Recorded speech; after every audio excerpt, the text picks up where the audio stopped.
care of yourselves. Bye-bye.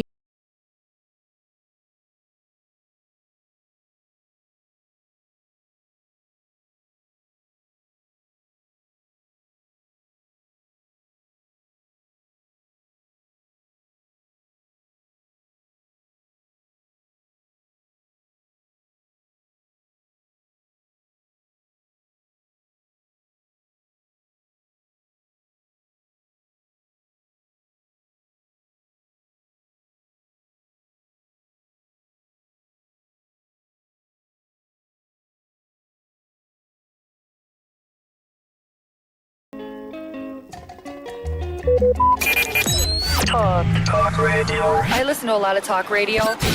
95.1 FM. Whether it's happening in Port Harcourt, South South, Nigeria, or around the world, we've got you covered. On air, online, delivering balanced news and unbiased analysis. Today, 95.1 FM. This is Today, 95.1 FM, Port Harcourt. News.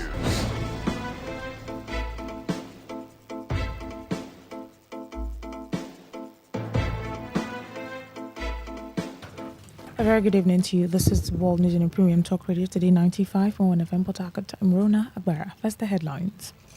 People's Redemption Party in River State urges support for national leadership. Residents of Bile community in Degama local government area raise alarm over escalating gas eruption and environmental crisis in the area. On the foreign scene, UN chief urges South Africa to end xenophobic violence. Details shortly. The chairman of the People's Redemption Party, PRP, in River State, Nature Dumali Kege, has advised supporters and loyal members of the party nationwide to rally behind the national leadership of the party led by Chairman Hakim Baba Ahmed. Dumali Kege, who spoke shortly after being awarded a doctorate degree by Tamlight Christian University, said the advice is based on his belief that the national chairman of the PRP has a good intention for the party and for Nigeria at large. The PRP state chairman, who is also the chief executive officer of the Youth Rescue International Development Organization, YRIDO, criticized what he described as a new political trend initiated by the ruling party, where efforts are allegedly directed towards suppressing opposition parties and preventing them from effectively performing their role as a check on government. The PRP state chairman also raised concerns over the prevailing insecurity in River State and Nigeria at large, suggesting that individuals currently regarded as hoodlums could become better members of society if the government takes the necessary steps, particularly in rehabilitating persons previously involved in cultism through interventions similar to those carried out by his organization. To continue to queue behind the leadership of Dr. Hakim Baba Ahmed, National Chairman of People's Redemption Party. I want us to understand that he has good intentions for us. I also want us to know that distractions will come, like as you can see on the social media. The government of the day does not want any opposition in this nation. And I wonder this is a new trend, because oppositions are structured and wired and positioned to checkmate, to criticize constructively things that governments are doing that are not right, including policies. Today, the insecurity in this country is alarming. Honestly, it has never been like this in the history of this country. Jumali Kege further stated that the era of intimidation in River State and Nigeria at large is over, adding that the doors against hegemony have been firmly closed. He also called on the Church of God to remain united in confronting what he described as the evil prevailing in the land. It's time, especially for the church. When I mean the church, I mean those who carry the life of God in them. It's not those who feel that the church is a destination or a place. It's those who know that they are the church, they are the body of Christ. Jesus lives inside of them and wants to walk through them. It's time for us to come together and arise and say no to every form of hypnotization, every form of intimidation, every form of oppression, every form of manipulation in this state and beyond. That authority and power has been given to us. Residents of Bile community in Dengama local government area for environment and livelihoods, the chairman of Bile Kingdom Council of Traditional Rulers, Chief Bennett Okwokiye Dokubo, in a media briefing in collaboration with Social Action in Port Harcourt, said the community is facing a dangerous and escalating environmental and public health emergency caused by a widespread subterranean gas eruption. Chief Okwokiye Dokubo, who spoke alongside the Secretary of Bile Council of Chiefs, Lucky Man Egila, acknowledged the 100 million naira donation by the state government as commendable, stressing, however, that the scale of the crisis far exceeds the support provided and called for urgent intervention, including the provision of safe drinking water and an independent, transparent environmental and gas risk assessment.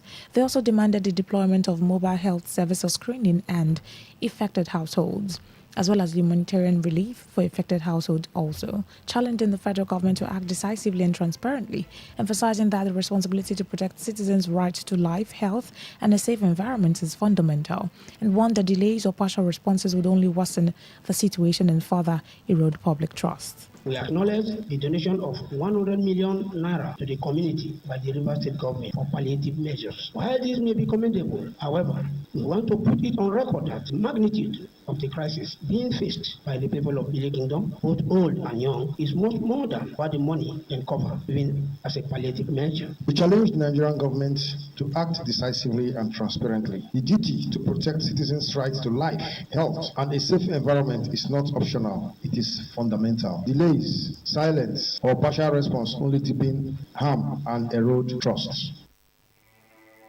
Also speaking, the Resource Justice, Democracy and Governance Manager of Social Action, Prince Ekpere Edegbo, described the incident not as an isolated environmental anomaly, but as a growing disaster, warning that gas bubbling in water resource, including wells used for daily living, signals a dangerous mix of environmental contamination, public health risk, and collapsing livelihoods.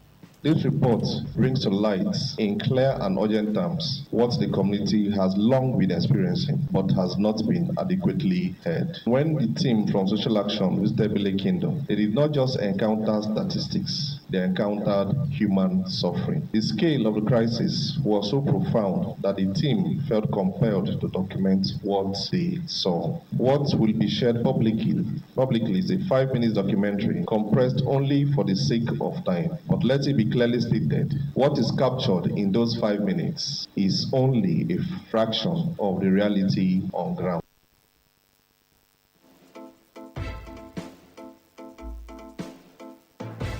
On their part, the president of Bile Youth Council, Omuso Miebaka, who spoke alongside the head of Operation Social Action, Peter Mazi, cautioned that failure by authorities to act swiftly could lead to further escalation of the gas eruption. This moment is critical. Failure to act swiftly and effectively risk escalation into widespread health crisis, severe water insecurity, fire and explosion hazards due to gas accumulation, long-term ecological devastation. Haven't heard directly from the community. We want to stand in solidarity with them, that is the people of Bile Kingdom, not only in highlighting their suffering, but also amplifying their demands for justice, protection, and dignity. We stand with their rights to clean water.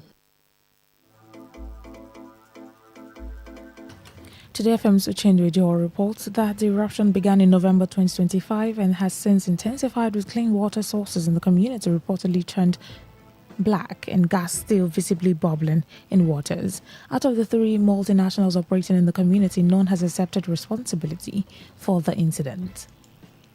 As the world marks World Immunization Week 2026, health authorities are stepping up efforts to improve vaccine coverage to protect children from preventable diseases. The week-long campaign, observed from April 24 to April 30, is aimed at raising awareness on the importance of immunization and ensuring that no child is left behind. Speaking in an interview today, FM's Odinakachi Celestine, the River State Immunization Officer, Dr. Joseph Urang, said the state government is already taking proactive steps to strengthen routine immunization rather than waiting for special campaigns. He explained that outreach programs have been intensified across communities to reach eligible children, aimed at closing the zero-dose gap and reducing the spread of vaccine-preventable diseases. All our eligible children with potent vaccine and trying to reduce the zero-dose gap, so that if we do that effectively, we'll be able to reduce the incidences of vaccine-preventable diseases across the state. So the activities are already on. All the health facilities are conducting what we call fixed sections and outreach sections. It's just our routine activities. So we are trying to intensify our routine activities by going out to outreaches, to settlements, seeing how we can get children vaccinated and all that. So that's what we're doing, and we hope that we'll have an increased number of children reached within this period.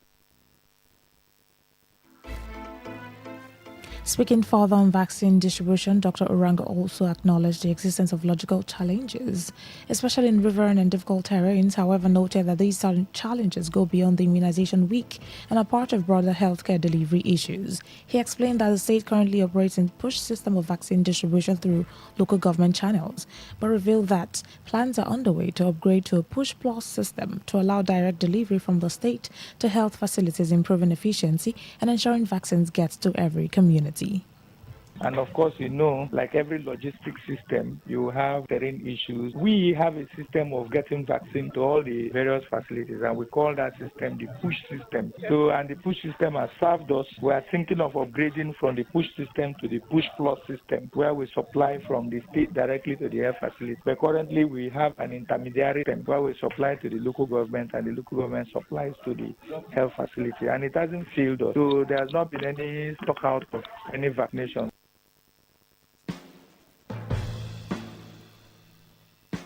Meanwhile, the River State University Teaching Hospital, RSU, has marked the 2026 World Day for Safety and Health at Work with a strong call for improved workplace well-being, especially in the area of mental and psychosocial health. The event held at the hospital IDU conference hall with the theme How's Work? Let's ensure a healthy psychosocial working environment brought together health professionals, safety experts and key stakeholders to deliberate on practical strategies for creating safer and healthier work environment across the health sector. Speaking at the program, the Chief Medical Director of RSU, Professor Chizundu Aliko, described the commemoration as both a moment of reflection and a call to action, stressing that the strength of any health system is rooted in the well-being of its workforce. Today's theme, how is work? Let's ensure a healthy psychosocial working environment could not be more timely. Beyond the routines, beyond the targets, beyond the long hours, how are the people who make the system function? In healthcare delivery, we often focus on the well-being of our patients. We often focus on clinical outcomes, service delivery. As excellent, as important as all of those are, there is a fundamental truth we must pay attention. A system cannot be truly healthy if its workers are sick. Professor Aliko noted that while attention is often placed on patient care, clinical outcomes and service delivery, health and safety of healthcare workers must not be overlooked, emphasizing that no system can function effectively if its workers are burdened by stress, unsafe conditions, or emotional exhaustion. The quality of care we provide is directly linked to the mental, emotional, and psychological well-being of those who provide such care. Here at the River State University Teaching Hospital, we operate in an environment that demands resilience, which includes call duty, timing, shift duties, critical decisions, patient load. These are realities of our profession. It must never become normal to burnout, to emotional exhaustion, or a culture where people are not valued. A healthy psychosocial environment is not a luxury, it is a necessity. Also speaking, the safety expert and deputy president of the Institute of Safety Professionals of Nigeria, Foreman Onoha, who spoke on the topic Zero into the role of digital reporting in modern healthcare safety, emphasized the importance of strengthening workplace safety culture as a foundation for effective incident reporting, noting that many workers often hesitate to report hazards due to fear, lack of trust, or absence of proper channels. There must be some level of transparency and openness. There must be a process where we care for one another. There should be a system in place where whatever we intend to provide will be such that you are giving a thumbs up than seen as somebody who causes problems. And I can tell you for sure, 2006, an organization I won't mention of the safety and proper implementation of systems will always make the process of psychosocial and the utilization of information into improvement to work. Today, FM's Nakachi Celestine reports that the management of RSUs formally unveiled safety signage and workplace safety materials that will serve as guidelines to protect lives and organize people effectively during emergencies. You're listening to the World News on Today 95.1 FM, Voice of the People. After the break, more news, foreign and sports stories. Please stay with us. Every day, every hour, when the big stories break, depend on our 24-hour news team to bring you the latest. Today, 95.1 FM.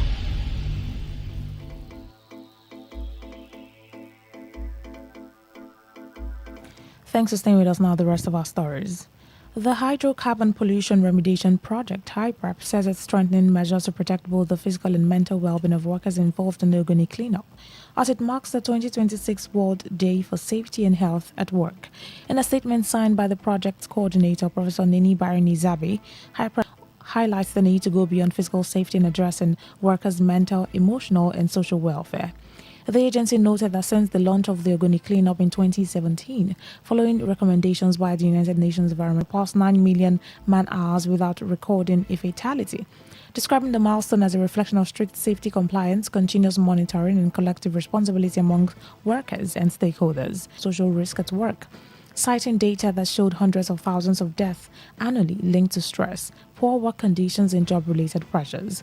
HYPREP explains that in response it has introduced measures to improve workers' welfare, including psychosocial risk assessment, awareness for workers operating in difficult environments. The project coordinator reiterated that the Organic Cleanup remains a people-focused initiative, urging all stakeholders to prioritize safety and mental well-being while working together to secure a healthier environment and sustainable future for affected communities.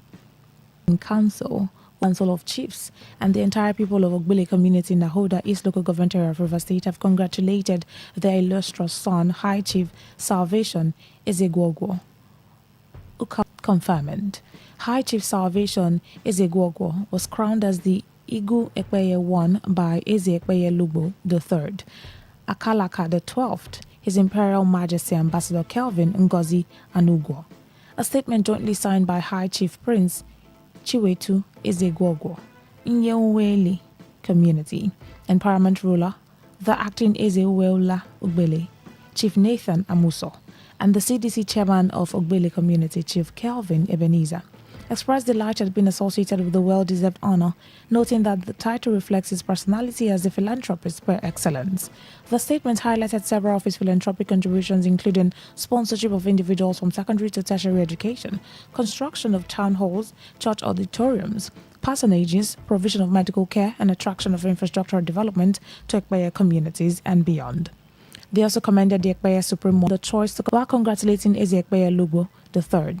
The statement further prayed for his reign to be marked by peace, good health, and divine guidance. On the foreign scene, UN Secretary General Antonio Guterres has called on South Africa to take decisive action against xenophobic attacks and the intimidation of foreign nationals. In a statement delivered by spokesperson Stefan Dujarric, Guterres condemned rising violence and incitement against migrants in KwaZulu-Natal and the Eastern Cape, stressing that such acts have no place in a democratic and inclusive society. He reminded the global community that South Africa's anti-apartheid struggle was rooted in international solidarity and noted Africa. While acknowledging ongoing socio-economic challenges, Guterres welcomed the government's commitment to implement the UN chief under authorities and urged to ensure that there's prompt, independent, and impartial investigations into recent attacks, and reiterated the need to promote and protect vulnerable communities. To end the news, here's a summary of the major stories. The People Redemption Party in River State has urged support for its national leadership. We told you that residents of Bile community in Degema local government area have raised alarm over the escalating gas eruption and environmental crisis in the area. On the foreign scene, you also heard that UN Chief Antonio Guterres has urged South Africa to end xenophobic violence. That was the news as edited by Stella Sasongo Korea. For comments and inquiries, please call 081-8389-2850. Or send your emails to news@todayfmlive.com. You can read our stories on www.todayfmlive.com. On Facebook at Today95.1fm, on Instagram at TodayFM951, on X at TodayFM951. You can also join our YouTube live at Today95.1fm. I'm Rona Agbara. Thank you so much for listening. Good evening. Today's news, today's entertainment, today's sports, today's issues. Today on Today 95.1 FM, Port Harcourt. What if we knew exactly what you love to listen to? What if we understood your vibe, your voice, your opinion? Today 95.1 FM. Today 95.1 FM. We are the voice of the people.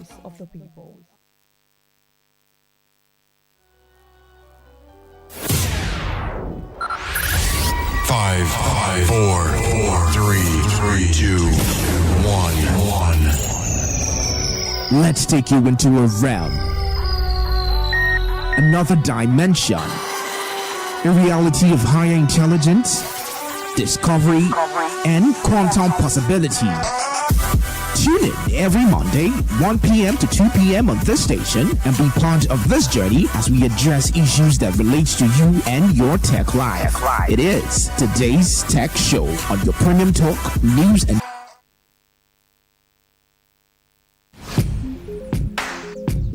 Looking to grow your business? Ready to elevate your brand and reach the right audience? This is your moment to take your brand to the next level with Today 95.1 FM. Your trusted voice, reaching thousands of listeners every single day. From startups to established brands, we create powerful advertising solutions that boost your visibility and drive real growth. Our affordable advertising packages are designed to give your business maximum visibility and real results. Don't just advertise where people are listening. Call us today on 0818-389-2850 or visit our station to book your slot now at Today FM Drive off East West Road, Obiapo. Today FM 95.1. Your voice, your market, your success.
your mind this cold Tuesday? It's a very cold Tuesday. It rained all day. Not really all day, but much later in the day. And it's been a very chilled day. I feel like I'm even freezing here in the studio. It's hot outside. Yeah, outside is hot. It's because of the AC. So we're in the cold room. And yeah, we're ready to begin What's on Your Mind with you, because we want to know what is on your mind today. Today is the 28th day in the month of April. Yeah. I checked my calendar today and then I realized it has 5 weeks. Really? Just like March. March. Oh my goodness. I remember that there was a March. It was so March. long. So long. There were 5 Mondays, 5 Sundays. Yeah. That's what is happening. That's what will happen in May. Oh my goodness. May is going to be one hell longer for month. But I just hope that it may not even be that. You may be surprised that we get to May 1st. I hope know so, when May, because March was 12, May 18, May 20, May. But yeah. We're wrapping up April on Thursday. Grateful for the month and ready to begin a new month and ready to keep going while hoping for the best, as the year gradually rolls out. Yeah, that's what's on my mind. Yeah, that's what's on my mind. Do you know, I was thinking about miracle. I was like, miracle. I don't want to say this, but are you serious? Something crossed my mind about miracle. And I just said, scared. Miracle. But then I just let it be. I just let it be. Oh my God. But yeah, let's hear from you. No, I won't do that to you, Rona. Yeah. All right, let's hear from you. What is on your mind this evening? Whatever it is going on in your mind, first call us and let us know your thoughts. On this dial today, 95.1 FM, Voice of the People. We're here to listen. 08109510951. What is on your mind this beautiful evening? If it's not a beautiful evening for you, don't worry, tomorrow will be a beautiful one. Yeah, tomorrow. Just know that it does get better. It does get better. True. You just have to. The important thing is don't die. As long as you stay alive, as long as you have life, big one coming for you, better opportunities, better things, good things coming. You just have to stay alive to be able to enjoy and experience all of that, right? Call us on 08109510951. Send your messages, voice notes, and WhatsApp messages, regular text messages to 0701-933-962.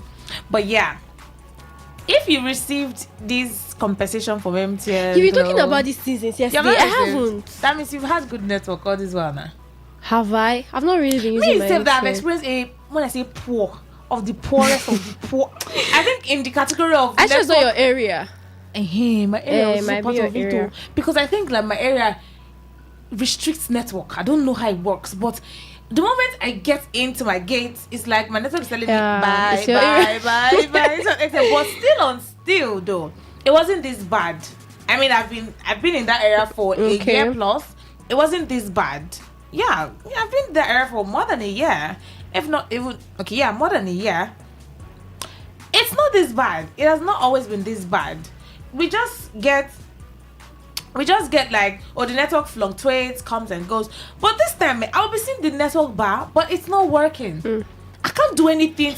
If I want to do serious network, maybe I want to work on my system now, I cannot do it inside the house. Because the network that I used to, I have the yellow one, I have the green one. Okay, maybe I don't have the red one. So must I get all of them? Am I a customer care representative for all of them? You get. Today I was on call with somebody on a video call. Do you know that the person just paused? Was not moving. And you think what's happening? What's going on? Is it his network or her network? What's going on? Is it? If I say, can you hear me? The person will say, I can hear you. After, can you hear me? Nothing again. You cannot hear anything. They've not compensated me. I've seen someone even posted today that the person, when I said it got 280, maybe it's in batches. They putting change in the compensation of the airtime. Someone said 341 naira the other day. What's the one today? On top 280. Which one is that? They should not send me 150 because I've used a lot of airtime and data. Let me see like 1.5 and above. I beg. I'm special customer. Okay. It sounds unrealistic. Very, very. If they send me 152 naira, you tell me what I want to do. Anyway, call us and let's hear what's on your mind this evening. Whether political, social, health, family, finance, personal thoughts, business, whatever. education, something you saw and you before I say something you saw on that phone, I say eyewitness report. But yeah, maybe a thought it could just be a thought, even if it's about relationship that's in your head. Call us and tell us if that's what's on your mind though. Not say I'm the one putting it in your mind. If that's what's on your mind right now. Call in and tell us what it is. If you are feeling some type of way, I'm just thinking about something and I think this and I feel this and I feel that, this is a show for you to call in and tell us. All right, it is peculiar to you. That's what is on your mind. Yeah.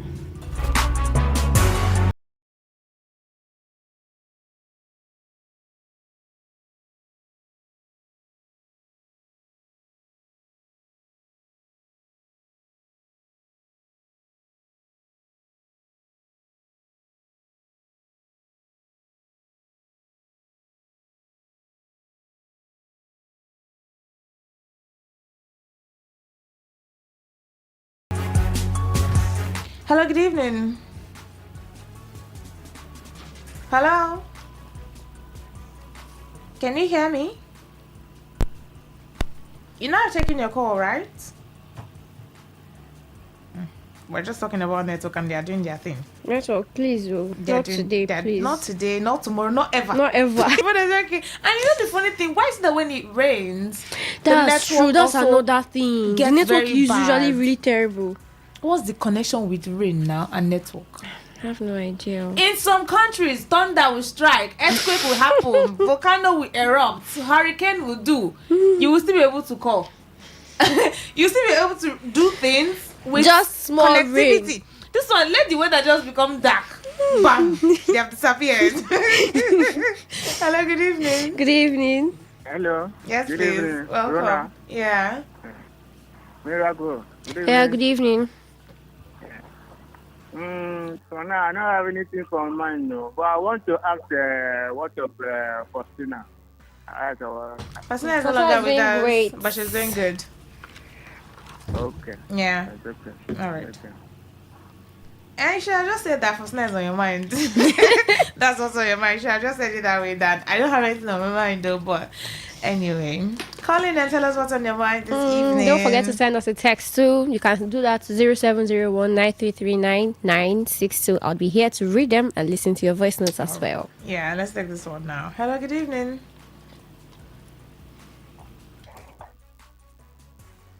Hello.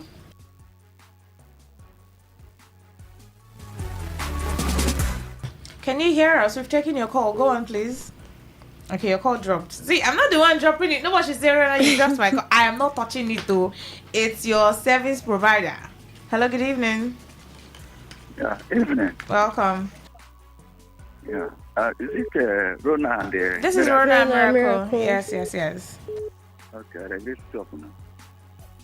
Yeah, what is on my mind? My name is Espat. I'm calling from Eberom. Can you hear me? Very well. Go on, please. Okay, what is on my mind is about who is the happiness in the state.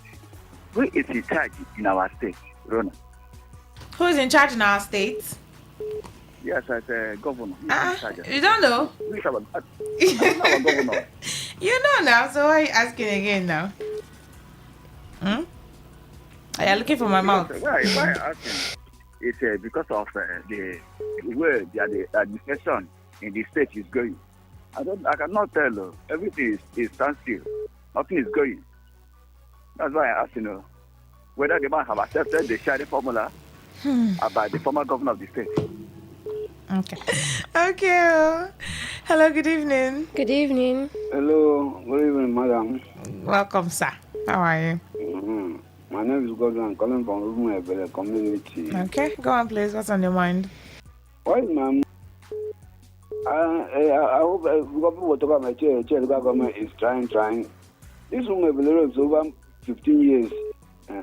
And they're having about that many oil well there. Now, look at this rain season now. We are suffering a lot. Can you believe if my bike 1,000 naira? And the road is getting worse and worse rain season like this. I don't know why the local government cannot even help us talk to government. Why they can do it in the road for us. That is on my. Hello, good Hello, evening. good evening. The call dropped. Okay, please try to call us again. All right. Hello, good Hello, evening. good evening. Hello. Yes, please. God bless you. Good evening, my beloved sisters. Good evening to you. Welcome. From the city of Akwa Mago Kubokland. You know what is on my mind? Tell me, please. I don't know. I'm not in your mind now.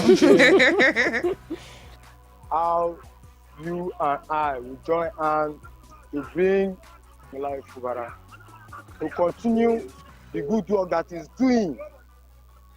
In the little Abu are linking those Odua side. That environment is ongoing, looking new. The town sisters walking in the roadside, all of them will move to the market. It's ongoing. The Elele to Omok is ongoing, almost 80% complete. That is what we want from this governor. The Trans-Calabari Road is what they want to look like. Then that is why I'm pleading for the daughters of River State, sons of River State, across the 23 AGA. This is time we need to come together. We need to come together, join hands like a team, so that we bring this young man, led by Semilai Fubara, back to office, so that you continue all these good projects that you are seeing on ground. I am begging you to. All right, thank you. Thank you. Let's take more call. Thank you. I am begging everyone. Let's join hands together. I think this particular person always calls to talk about this. Now, I don't have a problem with Rona. Hello. Good evening. Good evening. Miracle. Yes, it really pains me each time I hear anybody say, we have oil well, we have this, we have that. That you have oil well in your community is not an automatic ticket for you to have your road done. Having known the kind of people we have in government these days, if it happened to be in the time of in First Republic, Second Republic, then you could use that as a yardstick, to add. If you don't have anybody speaking for you, if you don't have any, in fact, even if you have anybody in government and he decides not to even look at what we are going through, you will not have any of these infrastructures. We have oil well, we have 20 oil well, we have a guarantee for you to have all this. And similarly, the governor of Rivers State, a stranger, is he not a Rivers person? The commissioners, are they not from Rivers? If it happened to be somebody now from Calabar, from Igbo land, from anywhere, ruling now, if it happened to be our person, we would have grown higher than this. Good. I don't know any state today who is being governed by a stranger. It is still somebody from that state. So what we are suffering is from us. It is our own people who have put us in the condition that we are today. We should begin to hold them accountable. Good evening. Good evening. Welcome. What's on your mind, please? Can you speak up? Your voice is pretty low. We're struggling to hear you. My name is Victor. Okay, go on, please. What's on my mind about the chair, like the community in the chair, OPD.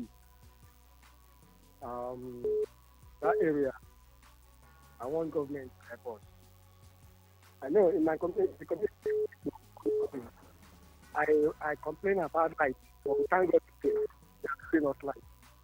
So it's good news. We have gotten light in that community. And we still have problems. The people are still having in the road. Our mothers, after they don't know where to pass it across the road. So we are still begging for government to help us for that people community. People, the new roads in that community. And the pole for the light, the pole have never reached everywhere. Only completely. To set us the question that the pole have never reached to the pole. God bless you. All right, thank you. Hello, good evening. Hello, good evening. Welcome. What's on your mind, please? Yes, my name is Onu Samuel, calling from Port Harcourt. All right, go on. What I have in mind is this. The situation on the streets of Port Harcourt in terms of waste is becoming something else.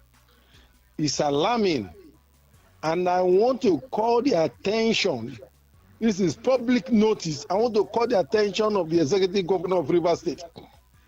He's doing, but I want to say that people that he has given the privilege and responsibility to serve as a Riwama chairman has decided to come. Today I went out.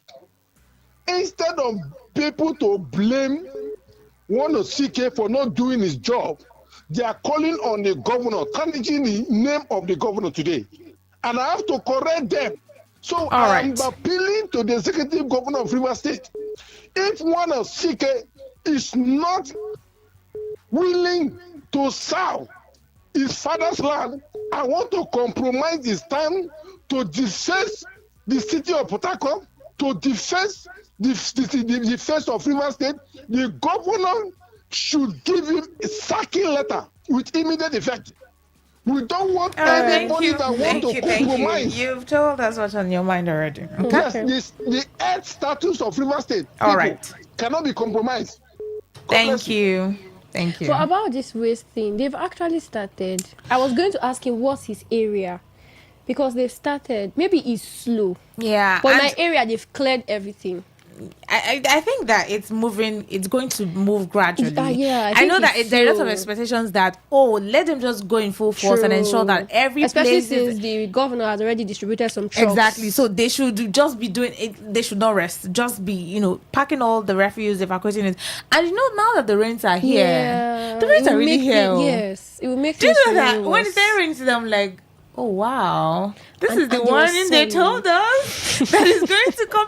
I don't want to say that I'm scared, but I started thinking that it rains today. Tomorrow, what if? The day after that, what if? Or what if the rain comes? And it wasn't even heavy today. It wasn't even heavy, but everywhere is wet, and the downpour was a bit, and the weather.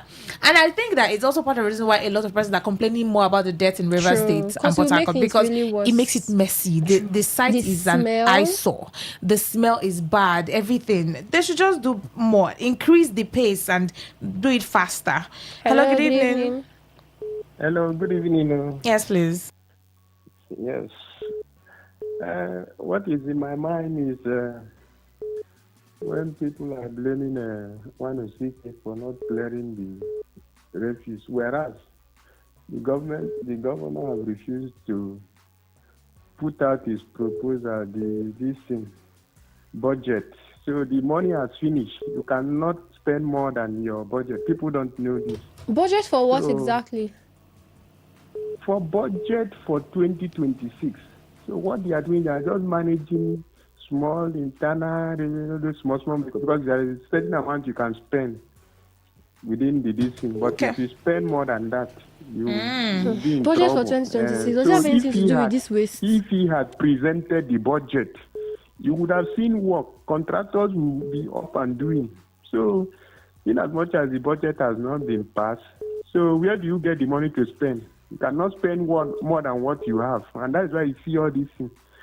I thought these people, as they are big, they're supposed to know this. But they speak like I think. All right. Thank you. That's what's on your mind, right? I really don't think 2026 budget has anything to do with this waste we are talking about. Because the governor has already done something with regards to waste.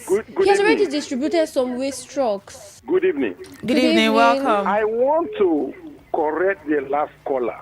About which of the budget did the National Assembly pass for a ban? It was in the 2026 budget. Is it when people are not enlightened, they will come on air to mislead and misinform people? We already said it. We already corrected that impression also we get it, that the budget has nothing to do with waste management, waste collection and everything. The waste management, they are not lacking funds. It's just commitment from one of CK, and he's not willing to be committed to his job. The governor should fire him. We're not talking about firing anybody right now, but hold on. Yes, we told him already that, the budget has nothing to do with waste management, waste collection, and everything. They have been given what they should do. They should do it and in a very good pace. Exactly. Well. And they should, make the pace faster so that we'll have a cleaner city, a cleaner state. Thank you. Thank you. Thank you. Waste management. All right. Process. Let's take more calls. All right. All right. Thank you. They should start evacuation. Thank you. That is what we are concerned about. Exactly. Thank you. All right. Hello. Good evening. Good evening, my sister. Welcome. What's on your mind, please? What is my name is Chigos. All right. Go on, please. Yes, I want to use this medium to beg the people of River State, the 23 local governments of River State. Let us come back. Let us come together to bring our brother back to office. I'm not saying it as Obakri person or Isri person. Our governor have done well. If you come to Obakri Road, Governor Sefubara have done the road for the people. If you go to Calabare and other place across River State, my sister, believe me, let us return Governor Sefubara back to office. So that's what's on your mind. That's what's on your mind. That's what's on your mind. Thank you. This is what is my mind. All right, thank you. Hello, good evening. Hello. Hello, good evening. What's on your mind, please? Yeah, Chiguero. Go on. Yeah, good evening, my dear sister. Good evening to you. Welcome. Yes, my name is Engineer Joran Seleoba, popularly known as Sante Monsileman. All right, go on. What's on your mind? Yes, what is on my mind this evening is something that just happened a few weeks ago. We lost a prominent man in my community, sometime last year. And the man was buried 3rd of this April. Now, before then, we don't have light in Emoha local government. Now, on 3rd of April, my dear sister, NEPA gave us light. And we are hearing that the guy went and paid some amount of money to NEPA to give him light to bury his father. I was doubting. Some persons are doubting. They gave us light on Friday, breaking Saturday, Sunday, Monday, Tuesday, Wednesday, Thursday, back to back. I'm telling you, back to back with that light. All right. If the light goes within 2 minutes, we'll see light. Now, begin to imagine, after since that 1 week time, up to today, we are not seeing light again. Since on 10th of April to today, we've not seen a blink of light. Does it mean that if we don't have money to pay to NEPA, if it's like that, if whoever that is taking that is in charge of of our life, not be affording for the bill again, you should tell the people of Emowa we are to pay our bills every month. The person I'm telling you is a close ally to the all right, okay. Thank you. You've told us what's on your mind. All right, thank you. Let's take more calls. Thank you. Thank you. Hello. Please, let's try to be brief, right? When we're saying what's on our mind, because we have a lot of callers, We need people to take calling in, calls. so we need to take a lot of them. So when I give you a minute or two, wrap it up. Hello, good evening. Welcome. What's on your mind, please? Good evening. Good evening. Good evening. My sister is God bless you. I had to All right. Thank you. Bless you too. I just see and say, just in the corner for my sister. All right. What's on your mind? What is on your mind this night? If you want to talk to problem. I'm going to everybody shouting. What is on my mind is this scrap people. Beside this Egypt estate here where we live, my dear sisters, the thing is becoming something else. Imagine you are sleeping early in the morning. Maybe you never wake up, and then go first wake up. Immediately they open this Egypt gate by 6 o'clock, and then go first enter. You know how they're shaking that thing in their hands. Okay. All right. I think your network told you to wrap up. I don't know. Hello, good evening. Good evening. Hello? Yes, please. Go on. Network is doing strong thing this night too. Hello, good evening. Hello, good evening. What's on your mind, please? Yeah, good evening. Welcome. At 5.1. Yeah. All right. Go on. My name is Mr. Christian. Okay. Yes, I'm calling from Port Harcourt. So what is in my mind is that Rivers people, are they not satisfied the way Nyeso Wike have handled Rivers State since 2015 up to date? Are they not satisfied? So far, they tired Rivers people.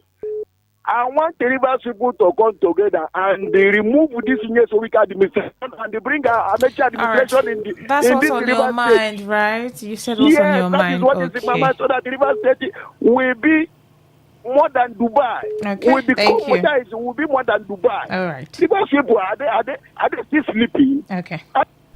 Thank you. You know, I need us to understand something, that if I give room for one person to talk and express everything, it will be unfair to others who are trying to call in to share what's on their mind, right? So when I pick your call, just go straight to what's on your mind. And once you hit it on the point, like you hit the nail on the head, saying or stating what's on your mind, you have to wrap it up. So after a minute, sometimes I will extend and give a minute, 30 seconds, 2 minutes even.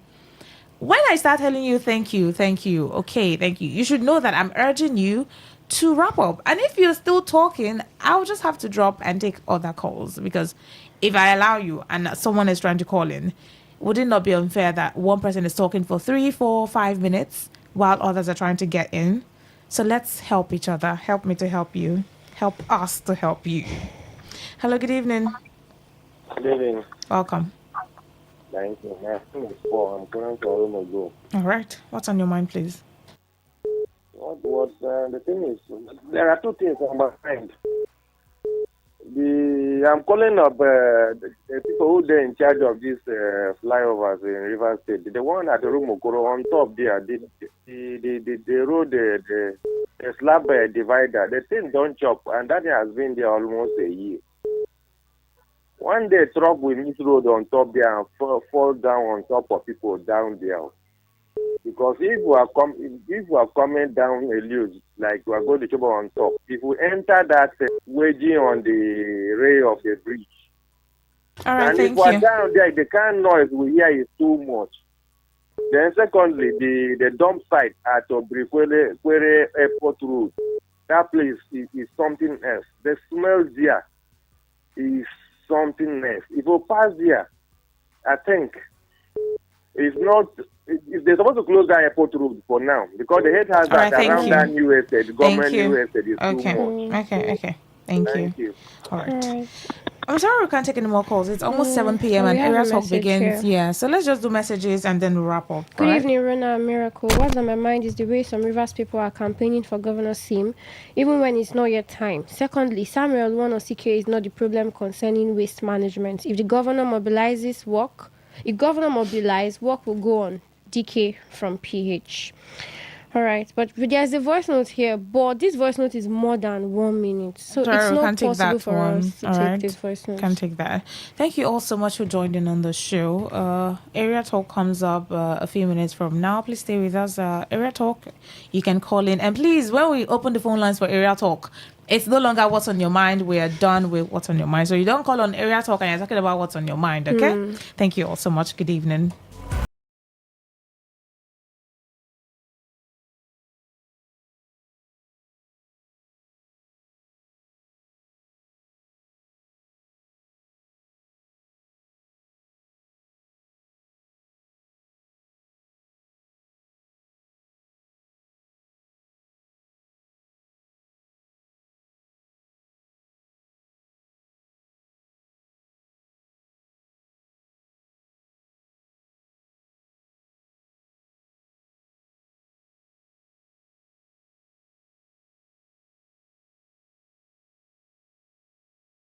The ultimate mix.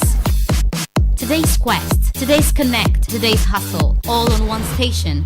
Only on Today 95.1 FM, the voice of the people, where the streets speak and we amplify.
Welcome back, or do I say thank you for staying with us?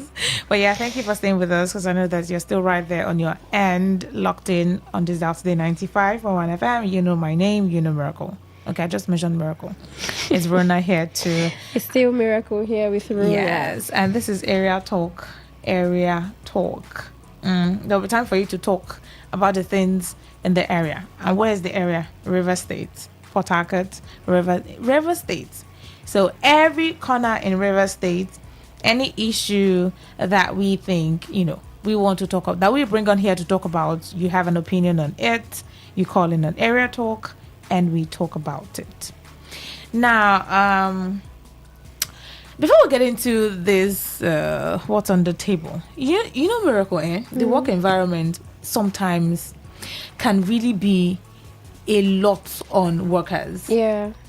Work environment sometimes, it's there's the word coming to my head, if it's inhibits or prohibit. No, not prohibit, but what I am trying to say is, that word I'm looking for is, sometimes work environment actually makes it difficult for some workers to give their best when it comes to their jobs.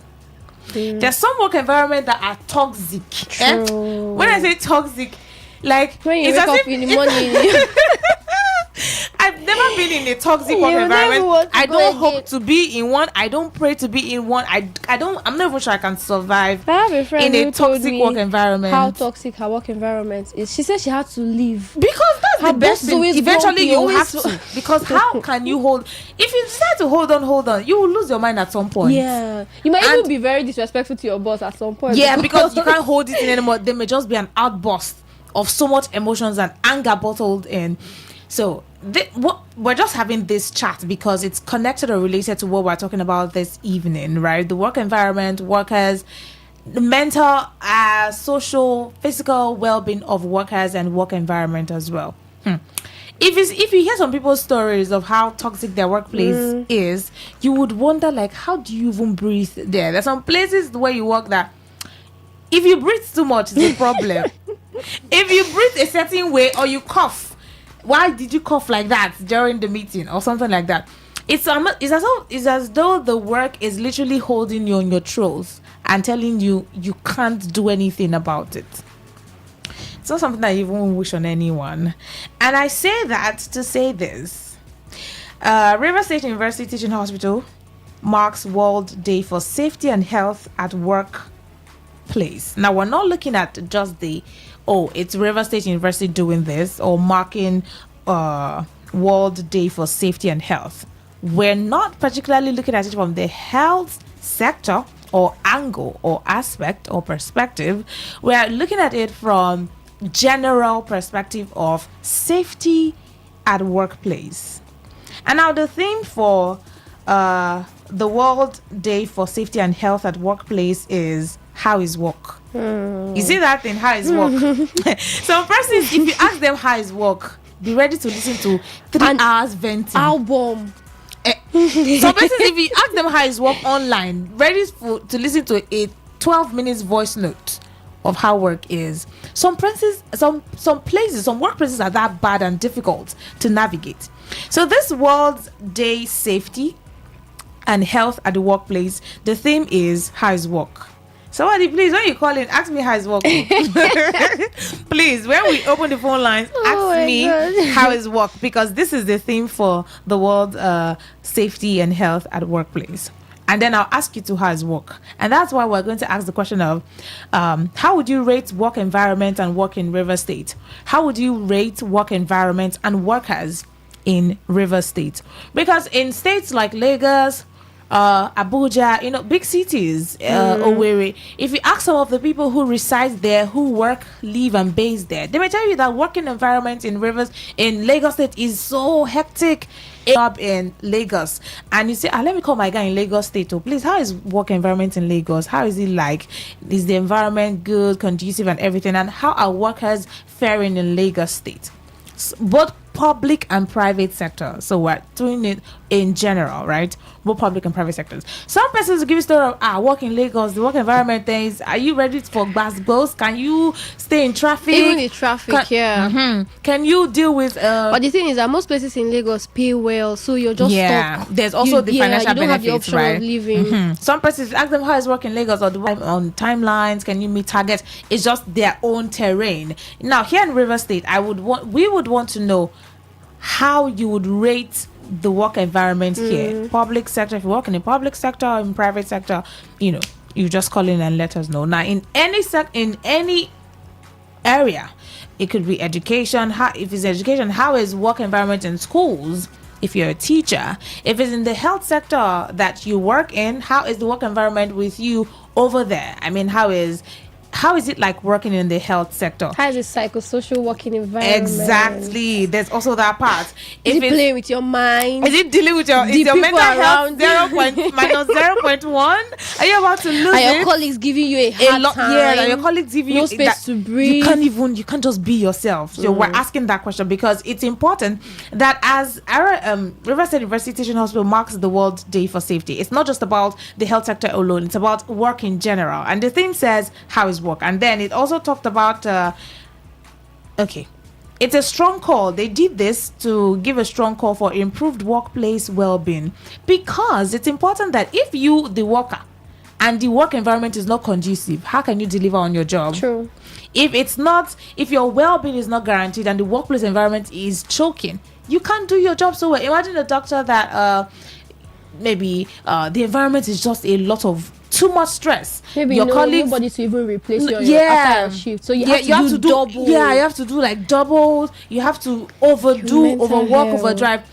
If your workplace does not prioritize your well-being, how can you treat a patient well? Somebody will come and say, doctor, say, hey, please don't call me. Because you're stressed. If someone's asking you for, doctor, I want to see, you are angry. because work is not going fine. So you put on that anger on patients, which is not supposed to be the case.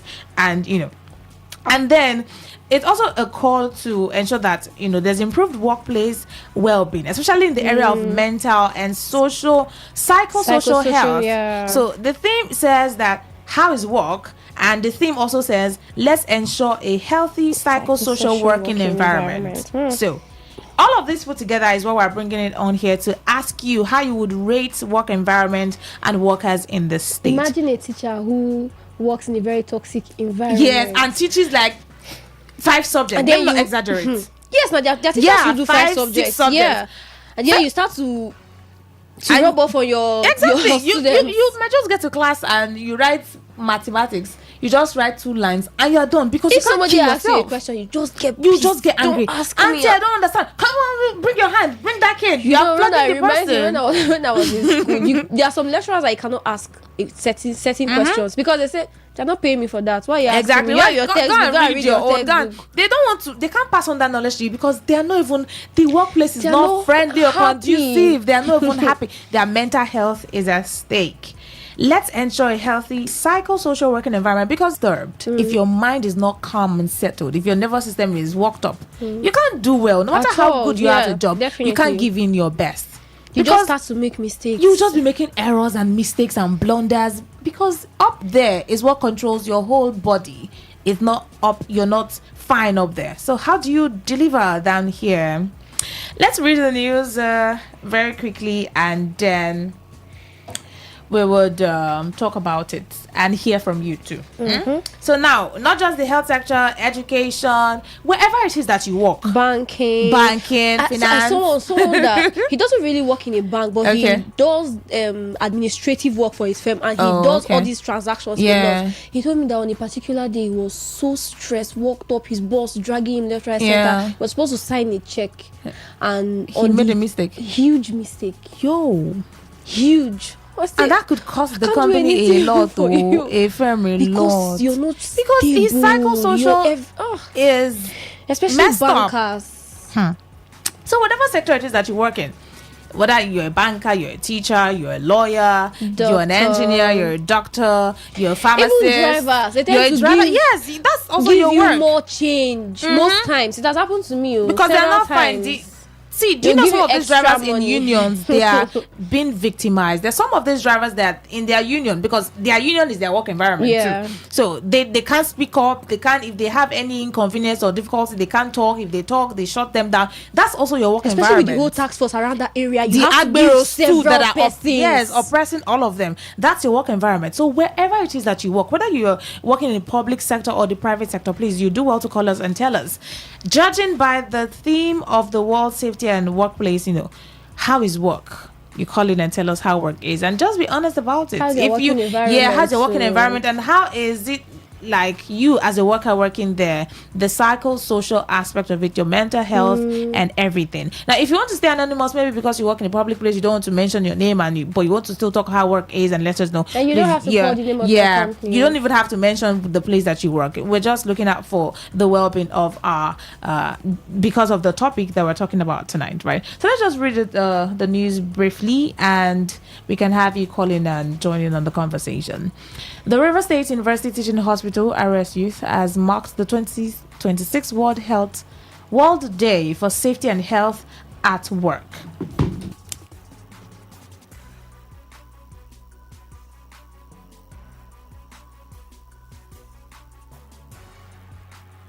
All right.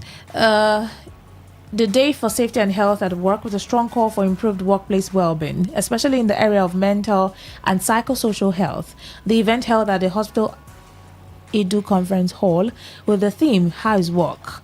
Let's ensure a healthy psychosocial working environment, brought together health professionals, safety experts, and key stakeholders to deliberate on practical strategies for creating safer and healthier work environment across the health sector. Now, this is just the health sector aspect. We're extending it to other environment and other areas. A work environment should include the safety of its workers. A healthy work environment is a work environment where you can talk, you can express yourself in a civil and sane manner. An environment that prioritizes the well-being of the workers. An environment that is not toxic and choked up. An environment that ensures that the workers get what is due them. An environment that also ensures and prioritizes the health of the workers. So all of this makes, a healthy work environment, and that in turn affects the psychosocial aspect of the workers. Speaking at the program, the Chief Medical Director, Professor Chizindu Aliko, described the commemoration as both a moment of reflection and a call to action, stressing that the strength of any health system is rooted in the well-being of its workforce. Professor Aliko noted that while attention is often placed on patient care, clinical outcomes and service delivery, health and safety of healthcare workers must not be overlooked, emphasizing that no system can function effectively if its workers are burdened by stress. We just stated that no system, no firm, no organization can function well when the workers are burdened by stress, unsafe conditions, or emotional exhaustion. So it's just a lot of things. It could be physical, it could be mental, it could be emotional. It could be that, the work environment is not safe. People are liable to work accident, injuries, and all of that.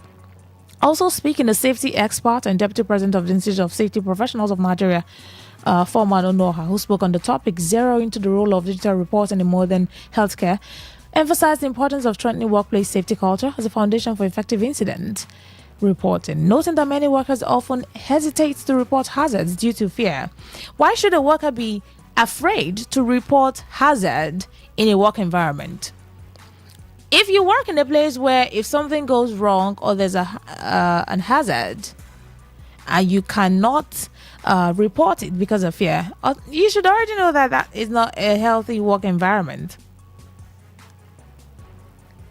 Regardless of where you work, whether you're a banker, a doctor, a teacher, a lawyer, you work in a hotel, in hospitality, you are a sales rep for a mart, a supermarket, you are a receptionist in any firm or organization, you are a teacher, you are a nurse, you are an engineer, you are whatever position and whatever job that you do, you already know your work environment and what it's like. We just want to know how is work, because of the theme of this year's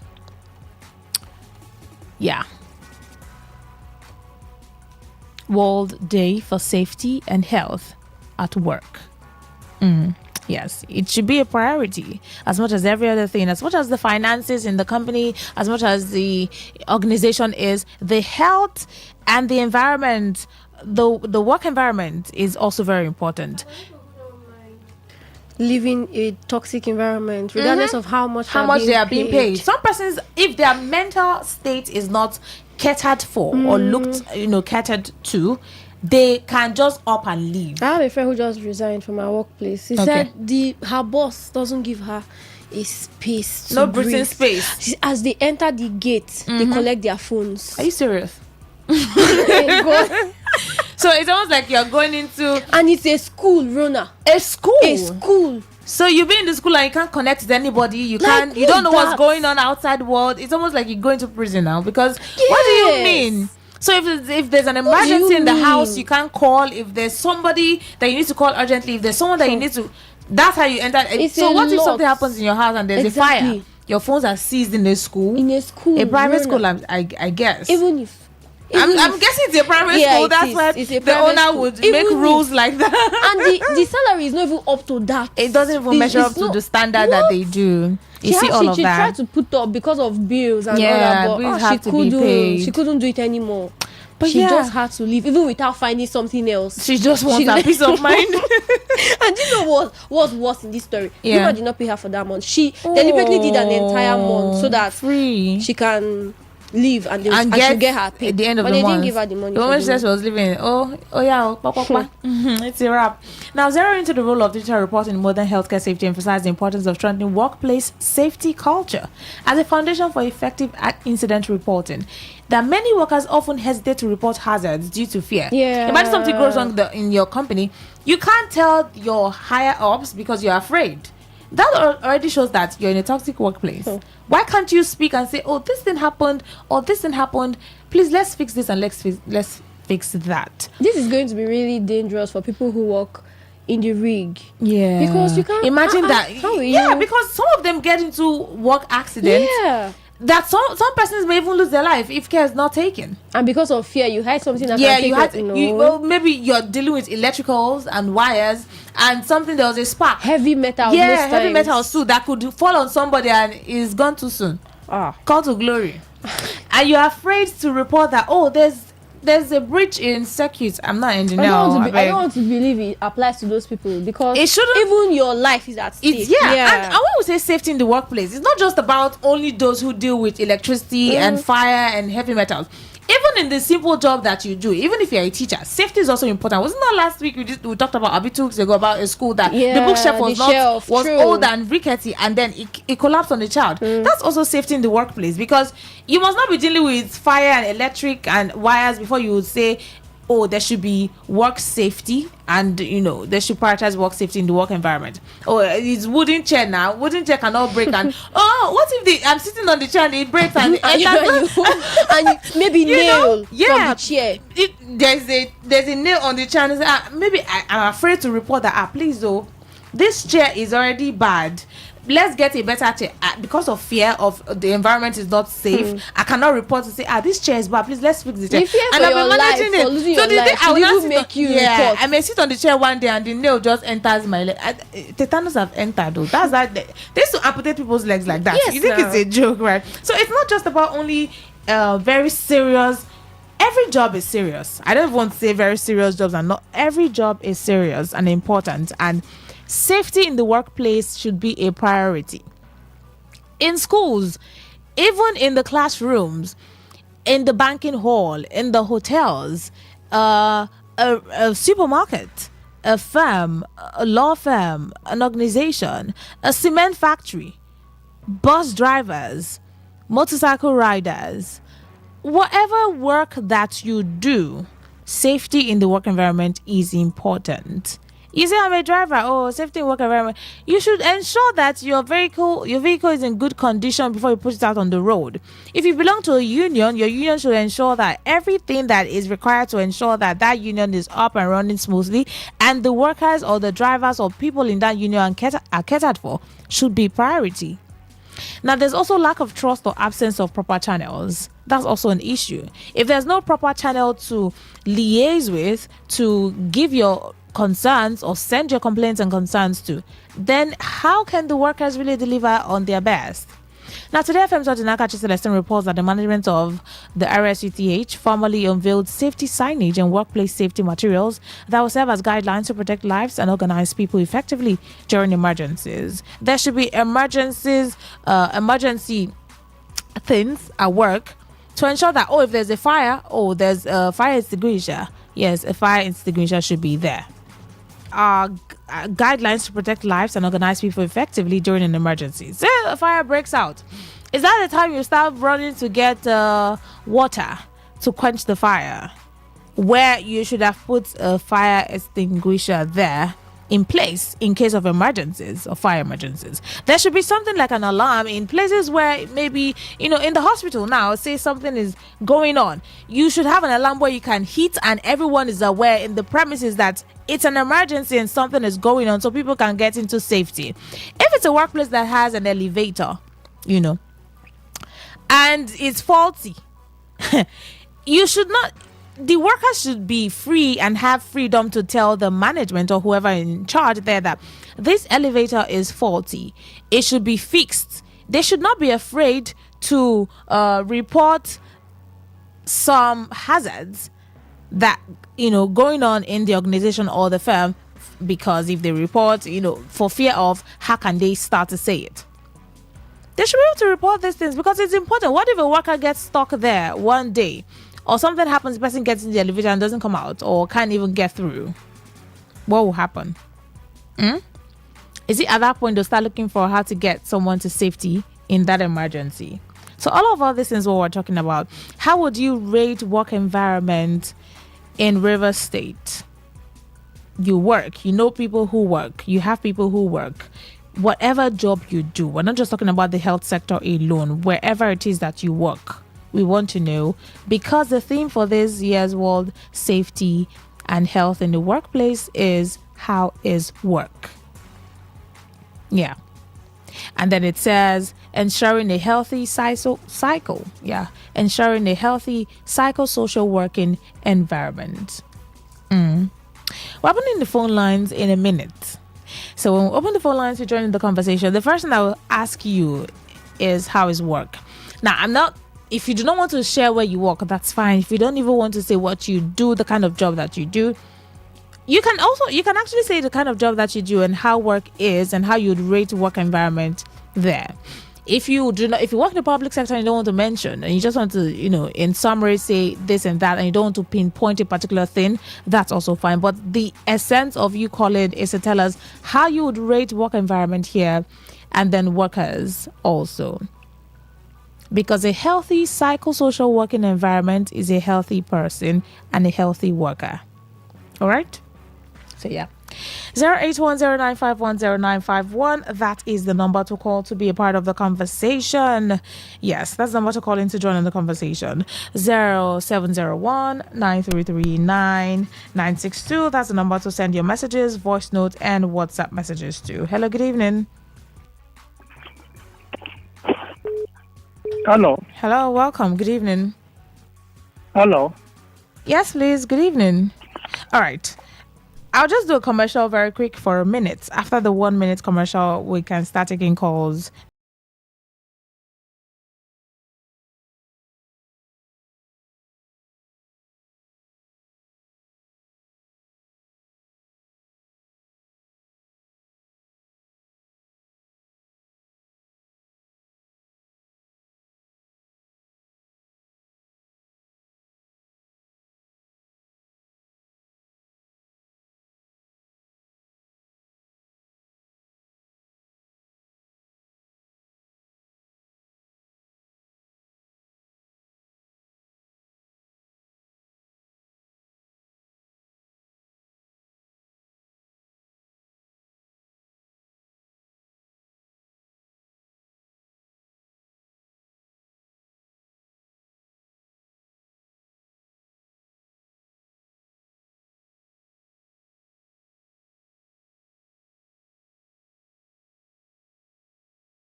Hello, good evening. Hello. Hello. Welcome. Good evening, all. Good evening to you. Welcome. In Nigerian workplace. Let's focus on River State. Okay, River State. Yes. Okay. Have a nice day. Oh, okay. You don't want to talk about work environments in River State. You don't want to rate work environments in River State. That's where we're channeling it, or streamlining it to River State work environment, whatever work that you do, because the River State University Teaching Hospital just marked 2026 World Day for Safety and Health at Work, and the theme is How is Work? Hello, good evening. Good evening. Welcome. Thank you. My name is Paul. I'm calling from Romogo. All right, go on, please. And the work health and work environment, in any sector at all, any. Yes. As in percentage, the government side, I give them only 1%. So government work environment, that's very poor. Hey, that's very poor. 1%. And then from the private sector, I can give them, let's say, 3%. So over this your 1% and 3%, is it over 10 or over 100? Over 100. 1 over 100. But you know you can only make these ratings if you work in either of these sectors. Do you work in public or private? That you're rating 2 and 1, or you know people who work there and you're judging by their experience? I work in private. Okay. But now I'm in the public sector. Oh, okay. And I do visit government and then the private sector all the times. All right. Thank you. Why I rate government 1% is that, number one, let me just use a public toilet, for instance. There is none in River State. So going by that, I even give them -1. But let me be fair, because some of the government agents, they have public toilets. But the only thing is that the public toilet, they are not working. All right, thank you. There's no water in it, water system, no light. Okay. All right, thank you. But coming from the public sector, I have to take more calls, but you've given your rating and you've given your how you rate and how you see from it. the public sector, at least there are some of them, they are trying. Okay, there are safety measures getting to their environment. Okay, thank you. Thank you so much. Hello, good evening. Hello, good evening. Welcome. Yes, my name is Onu Samuel. All right. Go on. How is work? Yeah. Are you asking me? I am asking you. Work is fine. I mean, at least we are not working in a toxic environment. Yes, we're not in a toxic work environment. We can laugh at least. I can get that through the sound of your voice and reaction. Okay. You're really enjoying. We thank God. Now, when you're talking about work environment, I will honestly tell you that it's highly toxic, highly unprofessional, and highly slavery. I must say, we go to the private sector. I'm not talking about the multinational. Multinational, at least I give them 95. But when it comes to one-man company, private sector, my dear, in River State, it's like a slavery where they pack people that is, I would like to tag them hopelessness. I think the people that employ them are doing them favor by employing them into the organization. Okay. All right. Punishing them with a lot of unpleasant work environment. So this one you're talking about, are you talking about public or private or both? I am talking about both public and private, in the sense that if you go to some government parastatals or ministry, you will see the way the permanent secretary is treating workers there as if he's the Lord. You are sick and you give a report, you are not yet fit for work, you will say it's either they will terminate they will cut your salary from the day that you didn't report to work. Earthwise, workers are not insured. All right, thank you. In Rivers State, and another thing, finally, please. Yeah. Now, the channel in which we are supposed to tender this kind of complaints and issues, at the state assembly. And we have state assembly that they have no interest for the masses. Even if you put down such bill for them to deliberate on, my brother, they will sweep it under the carpet because the interest of the masses is none of their business. Okay, thank you. That is just the so problem. if you want to rate it over 10, because if I say 100 now, that would be so long. Over 10, how would you rate it? In the private sector? Both. What ratings would you give in River State here, work environment, in public and private? The private sector, we have two sections. One is multinational. I told you I give them 95. Oh, 95 or 100? One company, -1.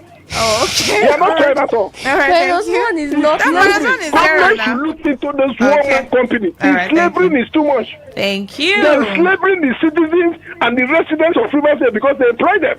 All right. You've given your ratings and you've given Just to strike complaints. a balance. He said they cut salaries for not reporting to work. Yeah. Because we are talking about toxic and how somebody being does it doesn't mean that you should not as still an have employee, a good attitude to work. You should have a good attitude to work. Your How will you not be at work without a proper notice and a reason? Yeah. And what I would say, ensuring that there's the mental and so oh my goodness, there's the mental and psychosocial health in the work environment and workers. The workers should also ensure that you are not posing a risk to the organization you work or you the have firm. A right attitude to work, So because if you are going to be absent of work, if you're going to be practicing absenteeism, that is you now being a threat to your workplace. So you want a toxic free work environment, which is important. We want to know how work is like and how you rate work in Rivers State, but you should ensure that you're not the one even fighting do your the part. place. Yeah, do your part. You're not the one fighting the whatever it is that you work. The management. You can't be a teacher and say you're the one. You don't come to school 5 days a week. You will come to school once or twice. You're the one that will not write your lesson notes or whatever it is that you do and how you do it. You're the one that will not give student assignment. You will not, teach as you should. And then you say the work environment is toxic. This school wants to kill me. But you're the one who is toxic. You're the one at that point that is even affecting your own psychosocial, health. Okay, so let's strike a balance here. But yeah, we're judging Rivers State in general, work environment, what it's like, and how is work? If you're working, how is work, and how would you rate work environment in the state, public sector, private sector? Please call in and tell us. All right.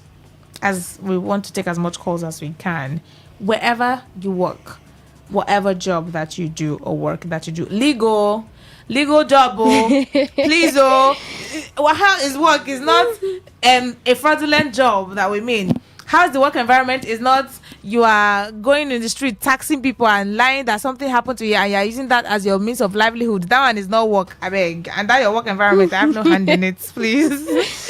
Hello, good evening. Hello. Yes, please. Welcome. Good evening. Go on. Okay. My working experience in Port Harcourt, though I've not worked in government sector. Okay. Private. Sector. Okay. Go on, please. All right. Up to 10 years now. It's very 10 poor. years. That's a long time. time. Yeah. Yeah. It's very poor. All the directors in Port Harcourt, they always want to use workers for their selfish interest. They are ready to kill you just to develop their company. Some of them, even if you are healed, you fall sick and you call your director to tell him you are not coming to work because of your health situation. They will tell you they will deduct your salary for you. I once worked in a place